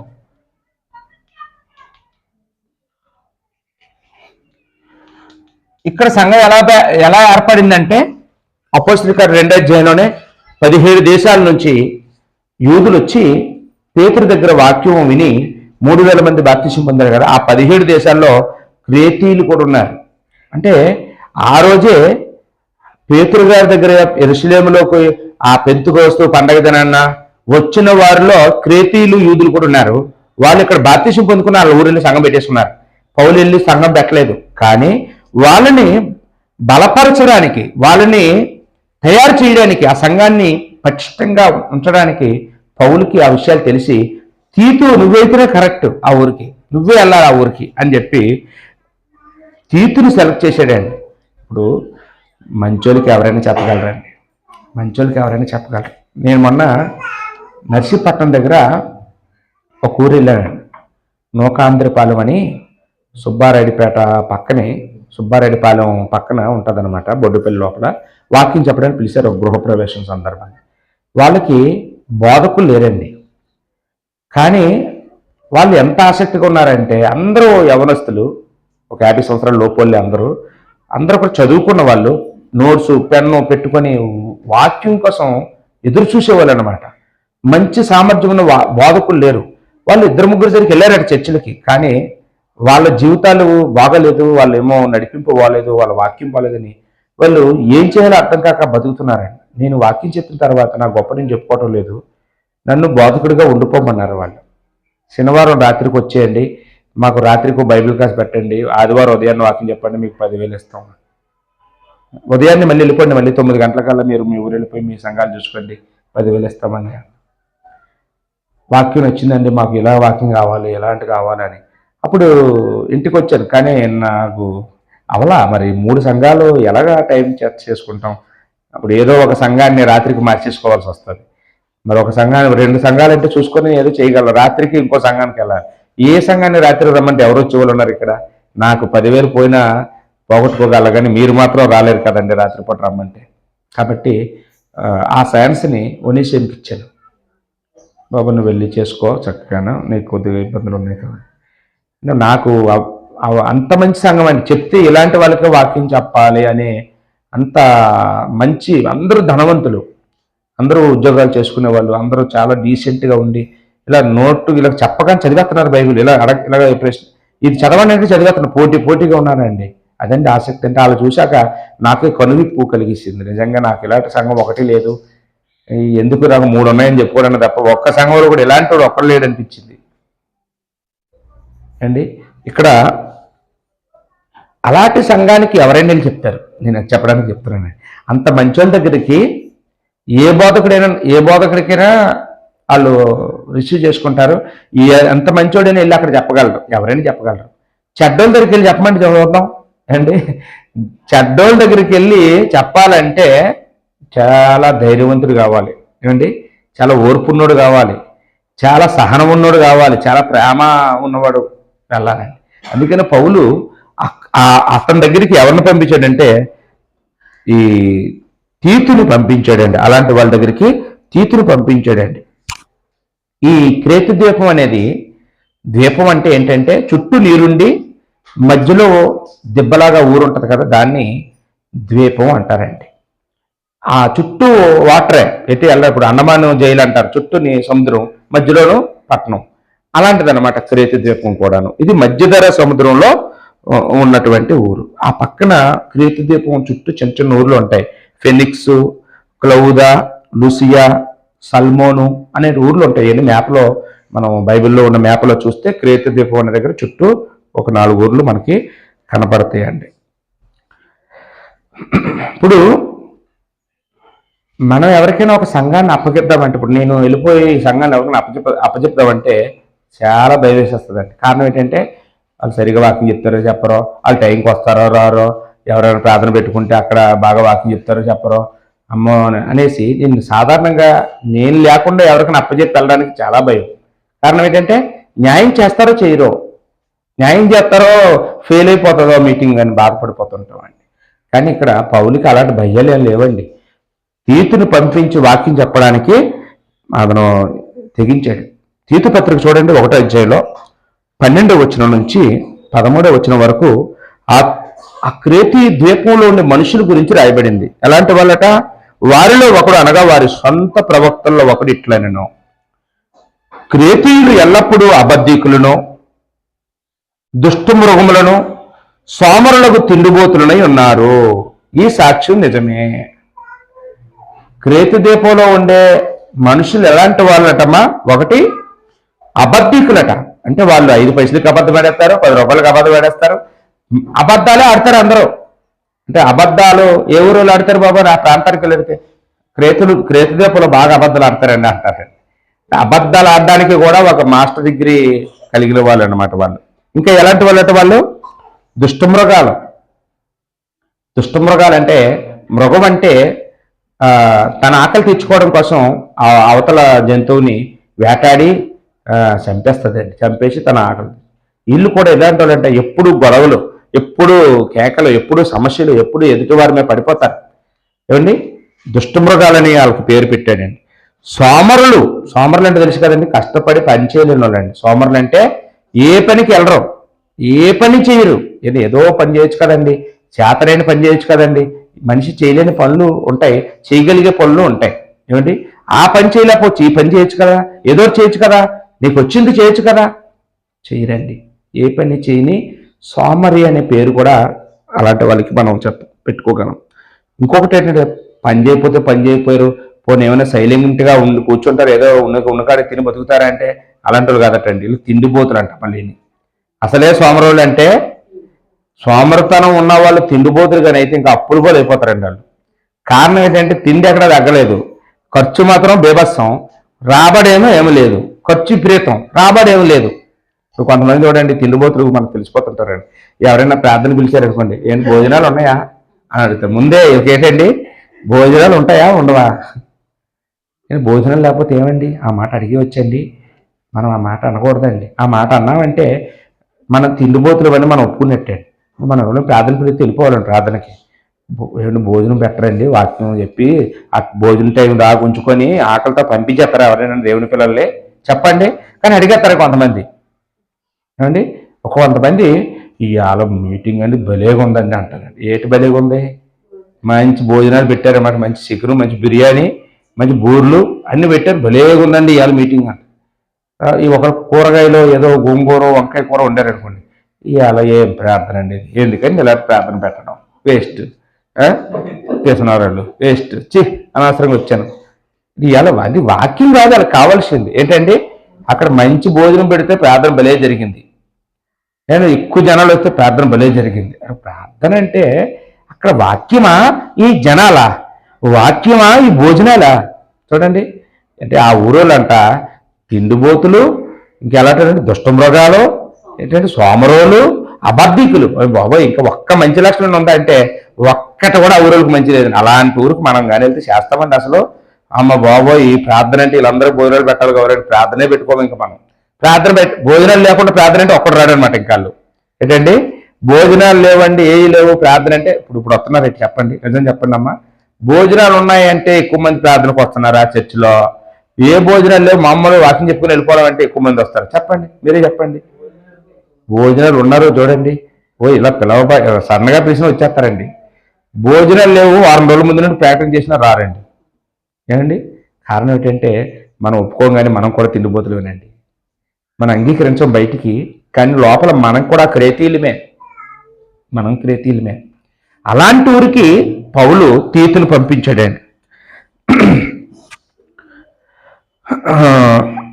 2 తిమోతి పత్రికలో 2:2 చూస్తే 2 తిమోతి 2:2 పౌలు ఎవరినైనా సువార్త పనికి ఎలాంటి వాళ్ళు కావాలని తిమోతికి చెప్తున్నాడు. ఇక్కడ చూడండి, ఇక్కడ ఏమన్నాడంటే, నీవు అనేక సాక్షులు ఎదుట నా వలన విన్న సంగతులను ఇతరులకు బోధించుటకు సామర్థ్యం గల నమ్మకమైన మనుషులకు అప్పగించు అన్నాడు.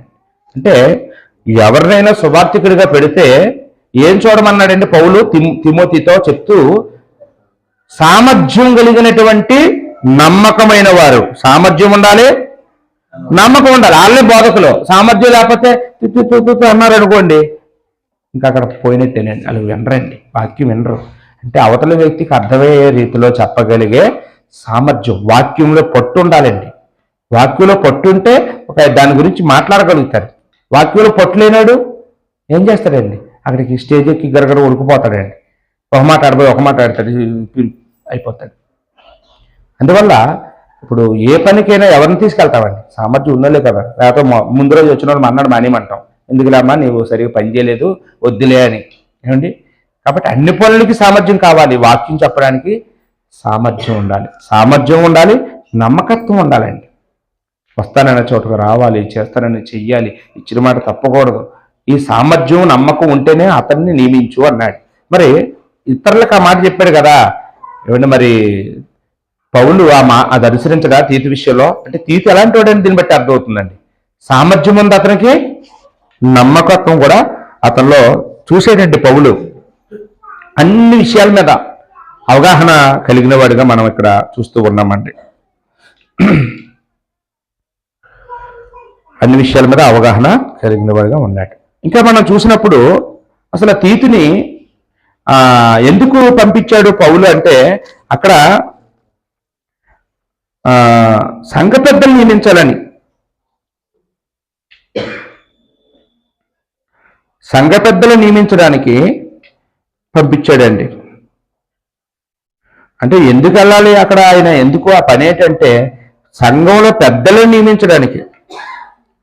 5వ వచనం చూడండి, తీతు పత్రిక 1:5 నేను నీకు ఆజ్ఞాపించిన ప్రకారం నీవు లోపంగా ఉన్న వాటిని దిద్ది ప్రతి పట్టణంలోనూ పెద్దలను నియమించు నిమిత్తమే నేను క్రేతులో విడిచివచ్చి తిని అన్నాడు. ఎందుకు పౌలు క్రేతులో తీసుకెళ్లి వదిలేసి వచ్చాడట తీతుని అంటే, లోపాలు దిద్దాలట. ఎవరి లోపాలండి? ఏమండి, తిండిపోతుగా ఉన్నోళ్ళ దగ్గరికి వెళ్ళి, అమ్మ తిండి ముఖ్యం కాదు, దేవుడు వాక్యం ముఖ్యం, దేవుడు వాక్యం కోసం బతుకు, మనిషి రొట్టె వల్ల బతకడు, దేవుని నోటి నుంచి వచ్చే మాట వల్ల బతుకుతాడని ఆ తిండిపోతు దగ్గరికి వెళ్ళి చెప్పాలంట. అంటే ఆ దుష్టమృగాల దగ్గరికి వెళ్ళి సమాధానంగా బతకడం ఎలాగో చెప్పాలట. ఆ సోమరపోతు దగ్గరికి వెళ్ళి చేతులు నిండా పని చేయాలి, కష్టపడి భోజనం చేయాలి అని చెప్పాలట. అండి అలాంటి వాళ్ళ దగ్గరికి వెళ్ళి ఈ మాటలు చెప్తే అసలు పౌరులు ఉన్నస్తారండి? అసలే దుష్టమృగాలు వాళ్ళ నోట్లో పడితే ఏమైనా ఉందా? కానీ చెప్పాలి. వాళ్ళని ఏదో మామూలు మళ్ళాటి క్రైస్తులుగా మార్చడం కాదంట, సంఘ పెద్దలు చేయాలంట. బాబు సంఘానికి పెద్దలంటే ఎన్ని అర్హతలు ఉండాలి?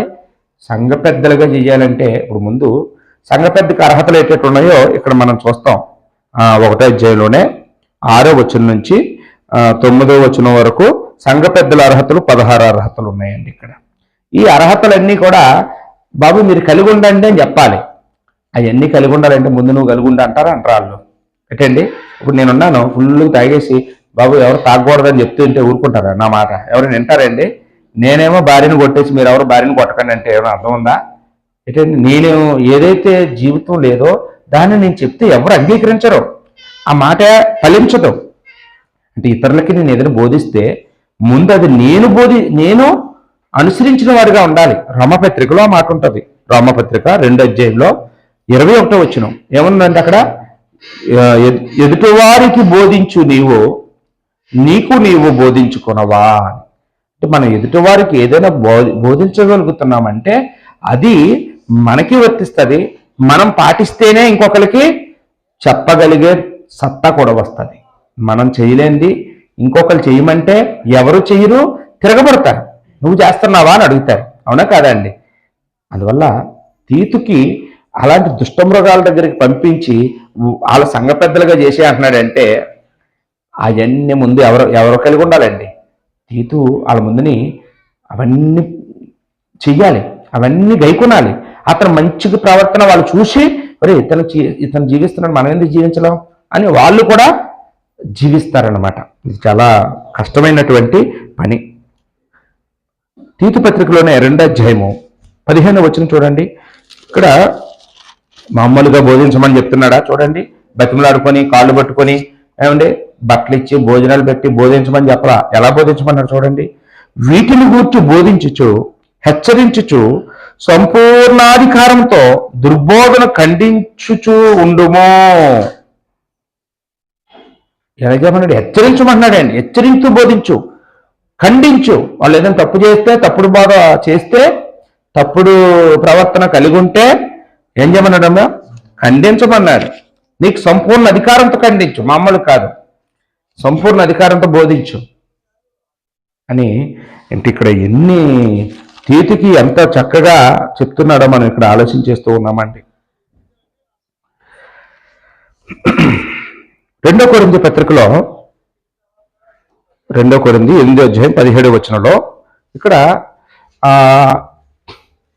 4వ విషయంగా మనం ఆలోచన చేస్తే ఇక్కడ ఏం కనపడుతుందంటే తీతు గురించి మరో మాట చెప్తున్నాడు పౌలు. నా హెచ్చరికను అంగీకరించెను.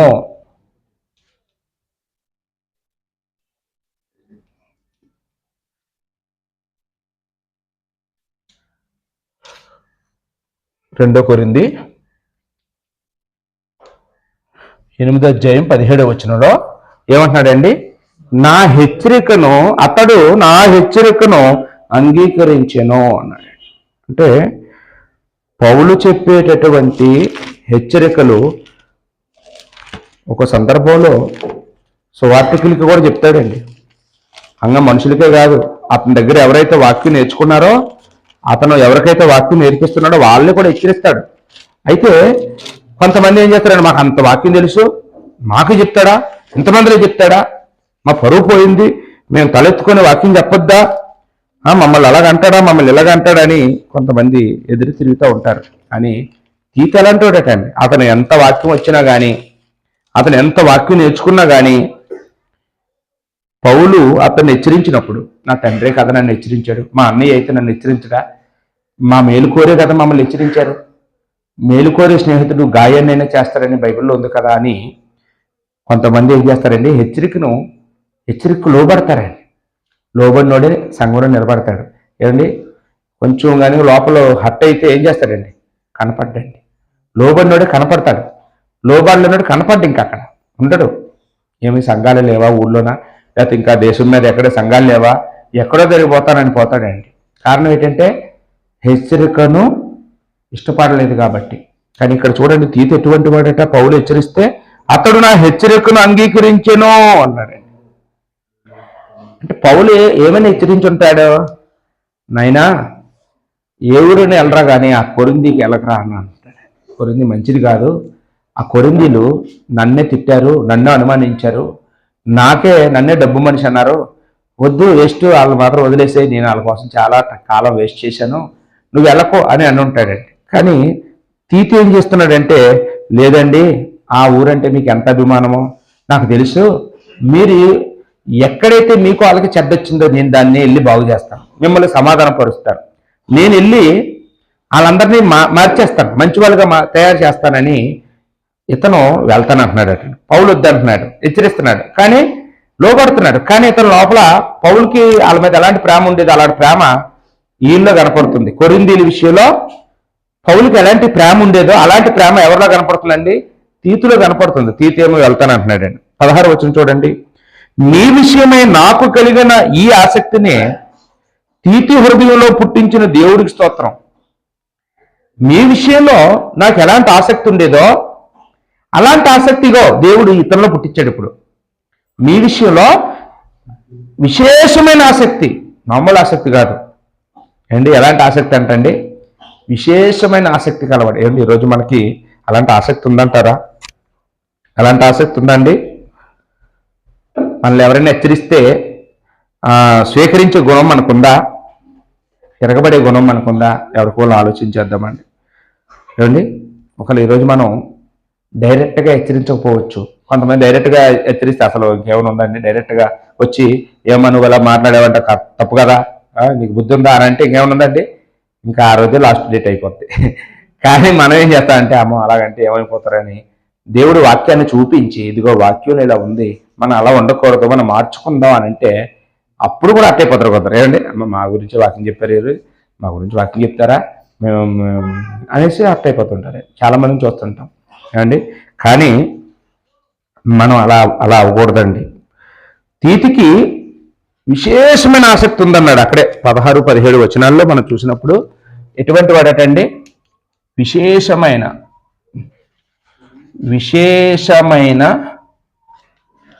ఆసక్తి గలవాడు. తీతు విశేషమైన ఆసక్తి గలవాడు. అక్కడే ఆ 16-17 వచనాల్లో మనం అక్కడ కూడా ఆ విషయాన్ని కూడా చూస్తామండి. అంటే కొరింథీల విషయంలో పౌలుకి ఎంత ఆసక్తి ఉందో అంత ఆసక్తి తీతులో పౌలు చూశాడండి. సామెతల గ్రంథంలో ఒక మాట ఉంటుందండి. అంటే దేవుడు కూడా ఏం చూస్తాడంటే, ఎలాంటి వారికి ఆసక్తిని ఇస్తాడంటే, ఎవరికైతే హృదయంలో దేవుడు మాటలు ఉన్నాయో వాళ్ళ హృదయాన్ని దేవుడు కూడా చూస్తాడండి. ఇక్కడ చూడండి 16 వచనం. మీ విషయమే నాకు కలిగి ఉన్న ఈ ఆసక్తిని తీతు హృదయంలో పుట్టించిన దేవుడు. దేవుడు ఆసక్తిని ఎక్కడ పుట్టిస్తాడు? హృదయంలో పుట్టిస్తాడు. తీతు హృదయంలో ఆసక్తిని పుట్టించిన ఎవరంటే దేవుడు. దేవుడికి ఇష్టమైనది హృదయమేనండి, మన పైరూపం కాదు. దేవుడు చూసేది, దేవుడికి నచ్చేది ఏదంటే హృదయం. ఆ హృదయంలో ఉండాలండి ఆసక్తి. హృదయంలో ఆసక్తి ఉంటే కాళ్ళు చేతులు ఏమైనా అడ్డగలవండి? ఏమీ అడ్డలేవండి. ఇవి చెయ్యమంటే చెయ్యవలసిందే. అందుకని సామెతలు 23-26 ఉందండి. నా కుమారుడా, నీ హృదయము నాకు ఇమ్ము. నా కుమారుడా, నీ హృదయం నాకు ఇమ్ము. దేవుడు మన దగ్గర నుంచి డబ్బులు అడుక్కోవట్లేదండి, బంగారం అడగలేదు, వెండి అడగలేదు, భూములు అడగలేదు. దేవుడు ఏమి ఇమ్మంటున్నాడంటే నిర్మోహమాటంగా నీ హృదయాన్ని నాకు ఇవ్వు అని అడుగుతున్నాడండి. అంటే ఇప్పుడు ఉదాహరణకి ఒక భర్త ఉన్నాడండి. భర్త తన మనసుని తన భార్యకి ఇచ్చేశాడు, తన హృదయాన్ని తన భార్యకి ఇచ్చేశాడు.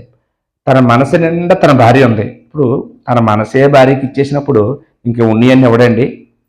మనసు ఇచ్చేసాడంటే ఇంకేముందండి నీకు అర్థంతో ఉంచుకోవడానికి? ఏదడిని ఇచ్చేస్తాడు, మనసు అంతా అక్కడ ఉంది కాబట్టి. ఏమండి, మనసు ఇంకొక ఆవిడకి ఇచ్చేసాడు అనుకోండి, ఇక్కడ ఏమి ఉండదు, ఇంకా ఇక్కడికి ఏమి ఉండవండి. అర్థమవుతుందండి? మనం మన హృదయాన్ని, మన మనసుని దేవుడికి ఇచ్చేస్తే దేవుడికి ఏది ఇవ్వలేవండి, ఇంకా అన్నీ ఇచ్చేస్తాం. ఇంకా మనసే ఇవ్వకపోతే, ఆ హృదయమే దేవుడికి ఇవ్వకపోతే దేవుడికి కానుకేని ఇవ్వగలమంటారా? కానుక కూడా మనం ఇవ్వలేమండి. అందువల్ల మనం మన హృదయంలోకి వాక్యం వెళ్ళాలండి. మన హృదయంలోకి వాక్యం వెళ్ళకపోతే మన హృదయాన్ని దేవుడికి ఇవ్వలేం. సాతాను ఏం చేస్తాడంటే, అక్కడ చూడండి ఒక మాట ఉంటుంది 119 కీర్తన 11వ వచనంలో, నీ ఎదుట పాపం చేయకుండానట్లు నా హృదయమును నీ వాక్యముతో నింపుకొనుచున్నాను అన్నాడండి. నీ ఎదుట పాపం చేయకుండా ఉండడానికి దావీదు ఏమన్నాడండి, నేను పాపం చేయకుండా ఉండాలంటే నా హృదయంలో నీ వాక్యం ఉంచుకోవాలి, నేను ఉంచుకుంటున్నాను అని చెప్తూ ఉన్నాడు. ఈరోజు మనం ఎక్కడ వాక్యాన్ని హృదయంలో పెట్టేసుకుంటామోనని సాతాను గడు ఏం చేస్తున్నాడంటే, సరిగ్గా వాక్యం చెప్పే టయానికే నిద్ర వచ్చేలా చేస్తాడండి. చాలా మంది నిద్రపోతుంటారు కదండి, కరెక్ట్గా ఇంటి దగ్గర పడుకు ఫ్యాన్ వేసుకున్నా నిద్ర రాదు పాపం. ఏంటి రాత్రి అంతకే నిద్ర రాదు కొందరికి పాపం, రాత్రి అంతా నిద్ర రాదు, ఫ్యాన్ వేసుకున్నా నిద్ర రాదు.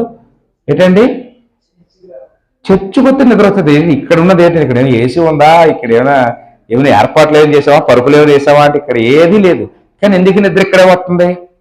మన ఇంటి దగ్గర ముసలాం మాటలు ఆడుకుంటుంటాం, వాళ్ళు ఇల్లు ఇలా, అప్పుడు ఎందుకు నిద్ర రాదు ఏండి?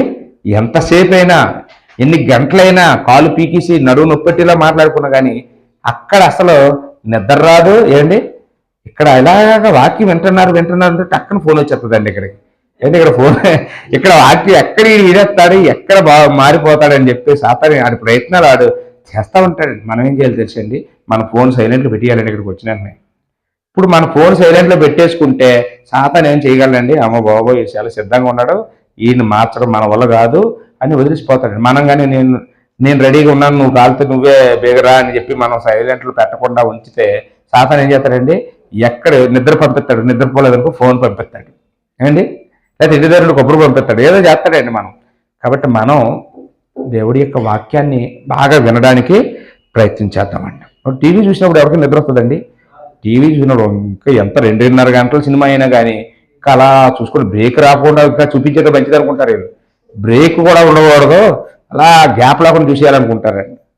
అంత టీవీ చూసినా రాదు, ఏది చూసినా రాదండి. కానీ వాక్యం దగ్గర వస్తుందంటే మీరు ఒకసారి ఆలోచించండి, ఇది ఎవరి పని అండి? ఇది సాతాను గాడి పని అండి. మనం రైట్, మనందరం కూడా సంఘ కార్యక్రమాల యందు ఆసక్తి కలిగి ఉందామండి. ఇక 2వ కొరింథీ పత్రిక 12 అధ్యాయం 17 నుంచి 18 వచనాల్లో ఇక్కడ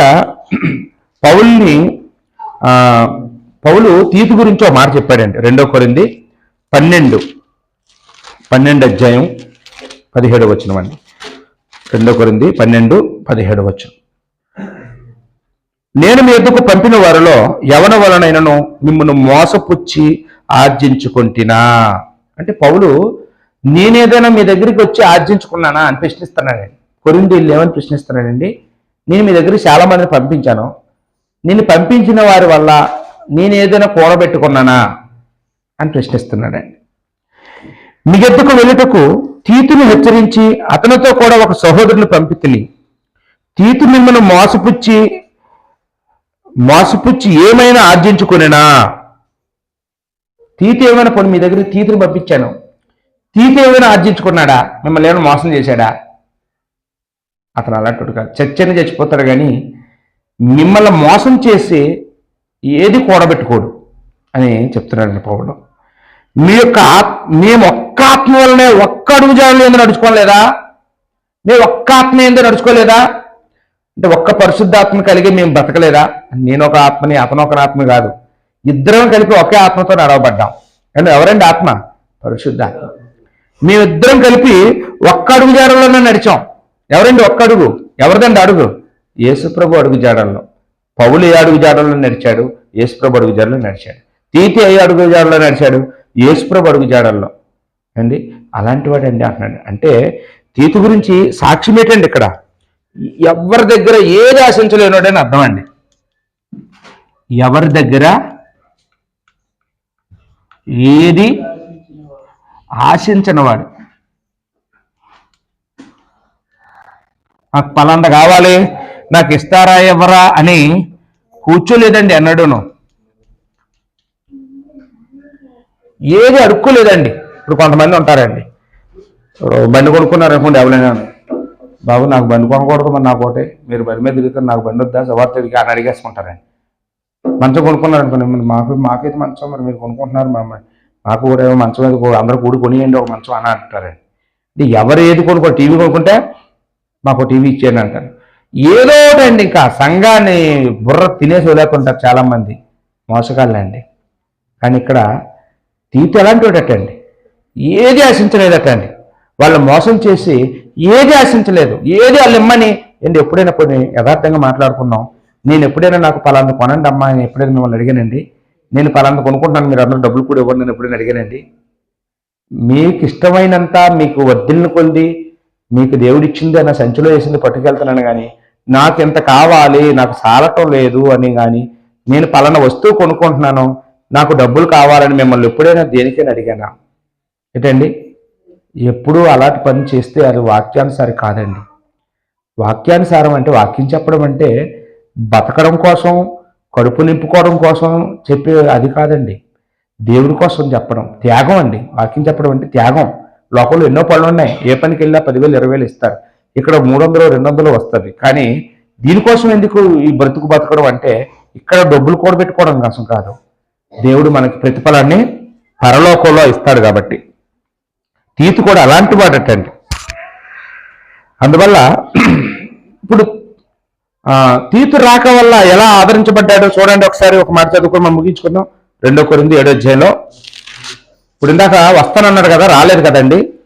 ఇప్పుడు దాని గురించి మళ్ళీ ఇప్పుడు వచ్చాడండి ఆయన. అప్పుడు వస్తానన్నాడు, ఇప్పుడు వచ్చాడండి లాస్ట్కి.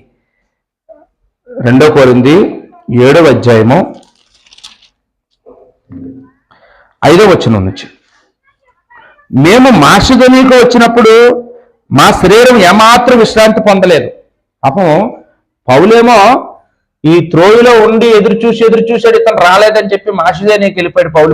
ఇప్పుడు పౌలు ఇక్కడ ఉన్నాడండి. పౌలు ఉన్నాడు కానీ అక్కడికి వెళ్ళేనే ఇక్కడ వాక్యం చెప్పలేకపోయాడు. త్రోయిలో వాక్యం చెప్దామంటే మంచి అవకాశాలు వచ్చాయి, కానీ మనసు బాగోలేదు, వెళ్ళిపోయాడు అక్కడికి. ఇప్పుడు అక్కడికి వెళ్ళాను మనసు బాగుందా? అక్కడికి వెళ్ళా ఇంకా తీతికాసే లాగేస్తుందండి. అక్కడికి వెళ్ళా మనసు బాగోలేదట. ఏం చెప్తున్నాడండి అక్కడ? చదవండి ఒకసారి. 7వ అధ్యాయం 5వ వచనం. మేము మాసిదోనియాకు వచ్చినప్పుడును మా శరీరం ఏమాత్రం విశ్రాంతి పొందలేదు. అక్కడికి వెళ్ళా శరీరం ఒంట్లో బాగోలేదు అటండి. విశ్రాంతి లేదంటే, శరీరానికి విశ్రాంతి లేదంటే అర్థం ఏంటండి? అక్కడికి వెళ్ళా ఏ పని చేయడానికి ఉద్రేకం రాలేదు, ఉద్యమం రాలేదు. ఎటు పోయినా మాకు శ్రమే కలిగను. ఎటెల్లా శ్రమలే, ఎటెల్లా ఏమి పని చేయలేదు. మనసేం అంటే శ్రమలంటే బయట నుంచి వచ్చేవారు ఓడేస్తున్నారని కాదు అర్థం. మనసులో శ్రమలండి. కొన్ని శ్రమలు 2 రకాలు ఉంటాయి. బయట నుంచి కొన్ని సమస్యలు అయితే లోపల నుంచి కొన్ని. అంటే లోపల కూడా మనసు కొడుతుందా? మనసు కొడుతుందండి.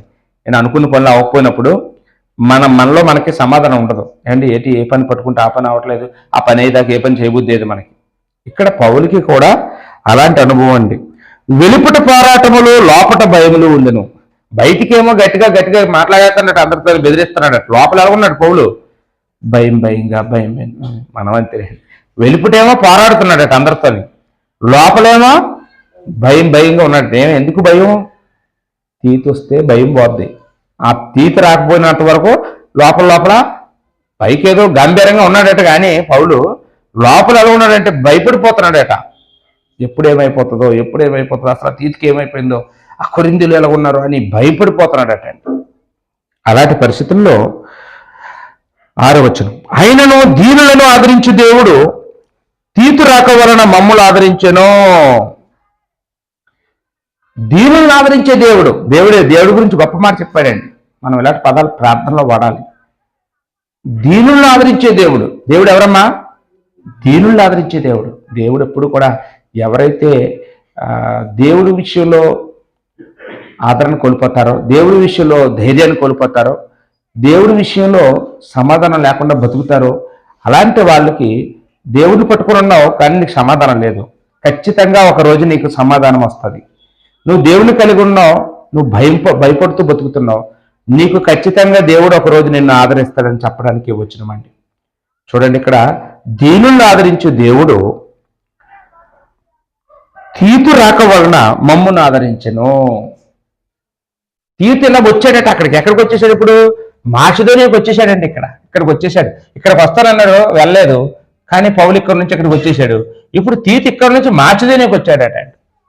మాసిదోనియా అంటే ఫిలిప్పీ పట్టణం, థెసలోనికా, బెరియా, ఈ 3 పట్టణాలు కలిపి మాసిదోనియా అంటారండి. కొరింథీ నుండి తీతు మాసిదోనియాకు వచ్చేసాడు. ఇక్కడికి వచ్చేటప్పటికి చూడండి, ఇంకా పౌలు విజృంభించేస్తాడండి ఈసారి. ఎందుకంటే ఇప్పుడు దాకా చింత ఇప్పుడు దాకా సమాధానం లేదు, ఇప్పుడు దాకా నెమ్మది లేదు, ఇప్పుడు దాకా సంతోషం లేదు, నవ్వు లేదు, ఇవి అన్నం తిన్న బుద్ధి ఎట్లేదు, సువార్తకి వెళ్దామంటే వాక్యం చెప్పబుద్ధి లేదు. ఇప్పుడు ఓ చూడండి, చాన్నాళ్ళకి కన్నా కొడుకు ఎక్కడుండో వస్తే ఎంత ఆనందంగా ఉంటుందండి. అమెరికా నుండి వచ్చారు చాలా సంవత్సరాలకి, ఇప్పుడు అసలు అలాంటి థ్రిల్లు కూడా లేవండి. ఎందుకంటే ఈ రోజంతా సెల్లో చూస్తున్నారు వాళ్ళు, అక్కడ ఏం చేస్తున్నారు, ఇక్కడ చూపించేస్తున్నారు వీడియోలు. అండ్ ఇప్పుడు అసలు చుట్టాలు కానీ ఎవరైనా చూడలేదు అనే దీవులు అవి లేవండి ఎవరికి. ఆ ప్రేమలు కోల్పోయాం. కారణం ఏంటంటే ఎక్కడున్నా కానీ 3 ఖండాలు అవతల ఉన్నాడు, నేను రోజు సెల్లో చూసేస్తున్నాను ఇక్కడ ఏంటి, ఆడు ఎలాగున్నాడో, ఆడు ఎలా కటింగ్ చేయించుకున్నాడో, ఏ రంగు రాసుకున్నాడో అన్నీ తెలిసిపోతున్నాయి ఇక్కడ. ఏ సీర కట్టారో కూడా తెలిసిపోతుంది. ఇంకేం దీవేస్తుంది వాళ్ళ మీద. పూర్వం అలాగా అండి, ఒక మనిషిని మళ్ళీ చూడాలంటే చాలా సంవత్సరాలు పెట్టేసేదాన్ని. ఇక్కడ అలాంటి పరిస్థితి పౌలుది. పౌలు రాగానేనట ఏమైంది చూడండి, 6వ వచనంలో 7వ వచనం. తీతు రాక వలన మాత్రమే కాకుండా అతడు మీ అత్యాభిలాషను, మీ అంగలార్పును, నా విషయమై మీకు కలిగిన అత్యాసక్తిని మాకు తెలుపుచు. తీతు వచ్చి ఏం చేశాడట, వచ్చి మొహం చూపించిపోవడం కాదు, కొరింథీయులకి పౌలు మీద ఎలాంటి మంచి మనసు వచ్చేసిందో అవన్నీ చెప్పాడట. కొరింథీయులకి పౌలు గురించి తప్పుగా అనుకుంటున్నారని పౌలు బాధపడుతున్నాడు, కానీ వాళ్ళు మీ గురించి మంచిగానే అనుకుంటున్నారండి, చాలా మంచోళ్ళండి, మీ గురించి బాగా చెప్పారండి, మీరు చాలా మంచి బాధకులట, మీరు చాలా ఉత్తములట, ఎవరో ఒకరిద్దరు చెడ్డోళ్ళు ఉన్నారు కానీ అందరూ అలాంటి కాదండి అని మంచి మాటలు చెప్పాడు తీతొచ్చి. తీతొచ్చి పౌలు గురించి కొరింథీయులు ఏమనుకుంటున్నారో వచ్చి చెప్పేటప్పటికి పౌలుకేమో సంతోషం కలిగిందట. ఆదరణ వలన కూడా మమ్మల్ని ఆదరించును. నేను అక్కడ చెప్పాడండి, తాను మీ విషయమై పొందిన ఎక్కువ ఏమన్నాడండి, కళ్ళద్ద లేకపోవడం, తాను మీ విషయమై పొందిన ఆదరణ వలన కూడా మమ్మను ఆదరించరు కనుక. అంటే మీరు తీతుని ఎలాగ ఆదరించారో అది కూడా చెప్పాడు నాకు. ఏమంటే నాకు మంచి బట్టలు పెట్టారండి ఒకళ్ళు ఈ సంవత్సరం, ఏమంటే నాకు ఇగో వాచ్ కొని ఇచ్చారండి ఇల్లు, నేను వద్దన్న సరే కానీ నాకు ఇదిగోండి మా ఆవిడికి నాకు బట్టలు పెట్టారండి అని అవన్నీ చెప్తుంటే పౌలుకి ఎలా ఉంటుందండి, మంచి సేవ చేస్తున్న బాబు, అయితే మంచిగా మార్చేవైతే సంఘం మీరు ఐకమత్యంగా ఉన్నారు, అంతకన్నా కావాల్సింది ఏమన్నాని పౌలు ఏం చేస్తాడండి, సంతోషించాడు ఎక్కువ. మరి నేను ఎక్కువ సంతోషించాడట. పౌలు గురించి చెప్తే ఎక్కువ సంతోషం వచ్చిందా, తీతుకి వాళ్ళు చేస్తున్న దాని గురించి చెప్తే ఎక్కువ సంతోషం వచ్చిందా? తీతుని బాగా చూసుకున్నారని చెప్పేటప్పటికి ఇంకా ఎక్కువ సంతోషం అంటండి. అంటే ఇక్కడ మనం నిజంగా ఆదరణ కలిగిందండి పౌలుకి. ఏటమ్మా, తీతు రాక వలన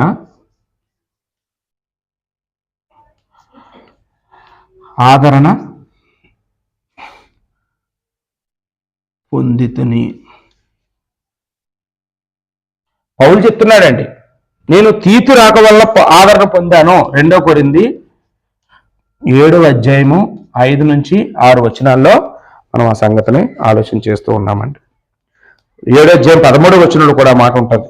7వ అధ్యాయం 13. ఇందుచేత మేము ఆదరించబడితేమి.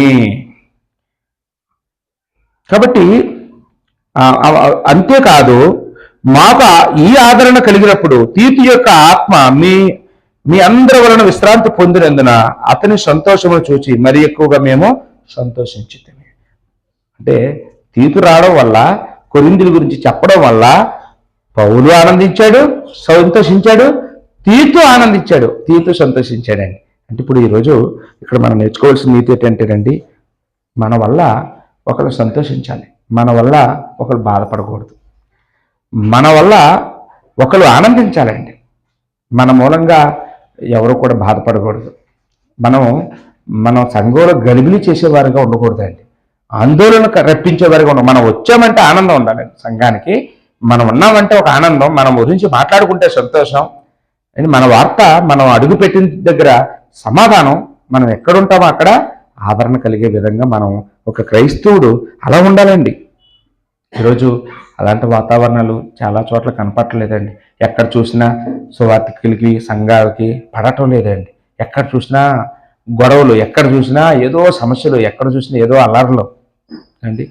కారణాలు ఏంటంటే సువార్థికులకి మంచి జీవితాలు లేకపోవడం, అలాగే సంఘానికి వెళ్తున్న వాళ్ళు కూడా సువార్థికులకి గౌరవించకపోవడం అండి.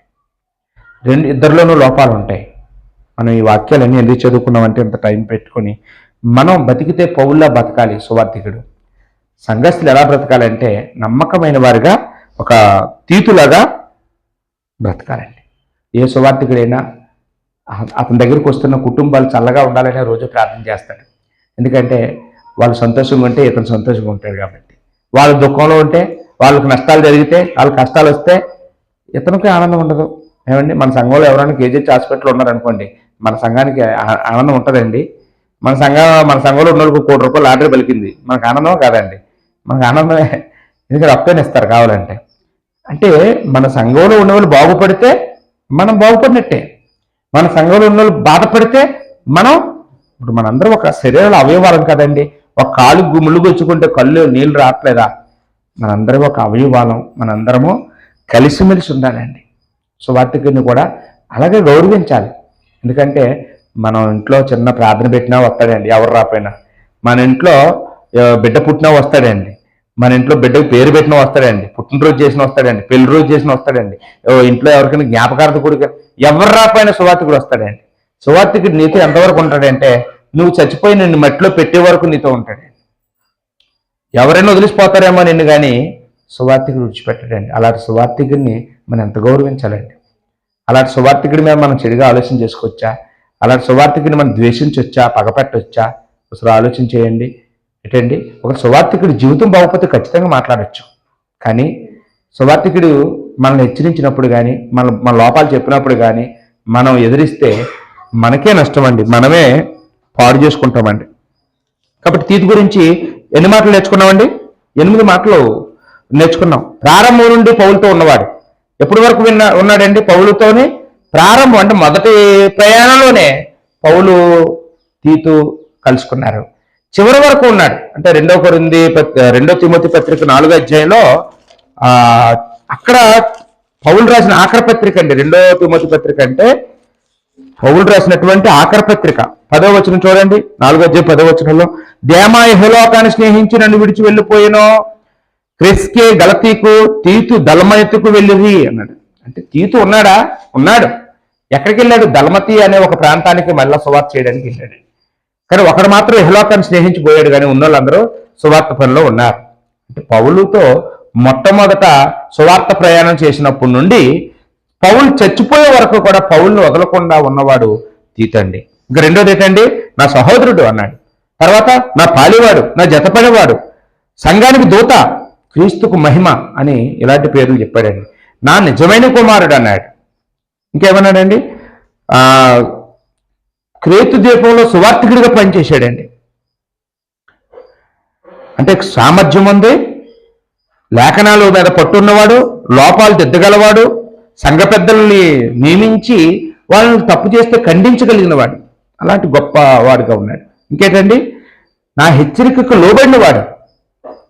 నేను ఎప్పుడైనా ఒకవేళ అతని మీద కోపం వచ్చి హెచ్చరించినా నా మేలు కోసమే కదా హెచ్చరించాడు అని చెప్పి లోబడతాడట. ఇంకేంటండి? విశేషమైన ఆసక్తి గలవాడు. కొరింథీయుల మీద ఈ తీతుకట విశేషమైన ఆసక్తి ఉండడం మనం చూస్తున్నామండి. తర్వాత ఎవరి దగ్గరికి వెళ్ళినా ఏది ఆశించకుండా పౌలు ఛాలెంజ్ చేశాడు. మీ దగ్గర ఏమైనా లాక్కున్నాడా? ఎప్పుడైనా ఏమైనా మోసం చేశాడా? మిమ్మల్ని ఏమైనా అడిగి తీసుకున్నాడా అని చెప్తున్నాడండి. అంటే ఈరోజు అలాంటి గుడ్ సర్టిఫికేట్ సంపాదించాలండి. అలాంటి గుడ్ సర్టిఫికేట్ సంపాదించాలి. చేతనైతే మనం ఎవరికైనా ఏదైనా పెట్టిన అనుభవం ఉండాలి, కానీ ఒక అడుక్కున్న అనుభవం మనకి ఎప్పుడు ఉండకూడదండి. అది మంచి సర్టిఫికేట్ అండి. పౌల్ని ఆదరించిన వాడు. అని ఎంతమంది ఉన్నారు? పౌల్ని ఆదరించగలిగిన వాళ్ళు ఎవరైనా ఉన్నారంటే ఒకే ఒక వ్యక్తి మనకు కనపడ్డాడు. ఎవరంటే ఆయన? తీతు. కాబట్టి మనం అలాగే మన వల్ల ఒకరు ఆదరణ పొందేటట్లు, మన వలన ఒకరు సంతోషం పొందుకునేటట్లుగా మనం ప్రవర్తిద్దాం. ఓపికగా వాక్యం మీ అందరికీ వందనాలు.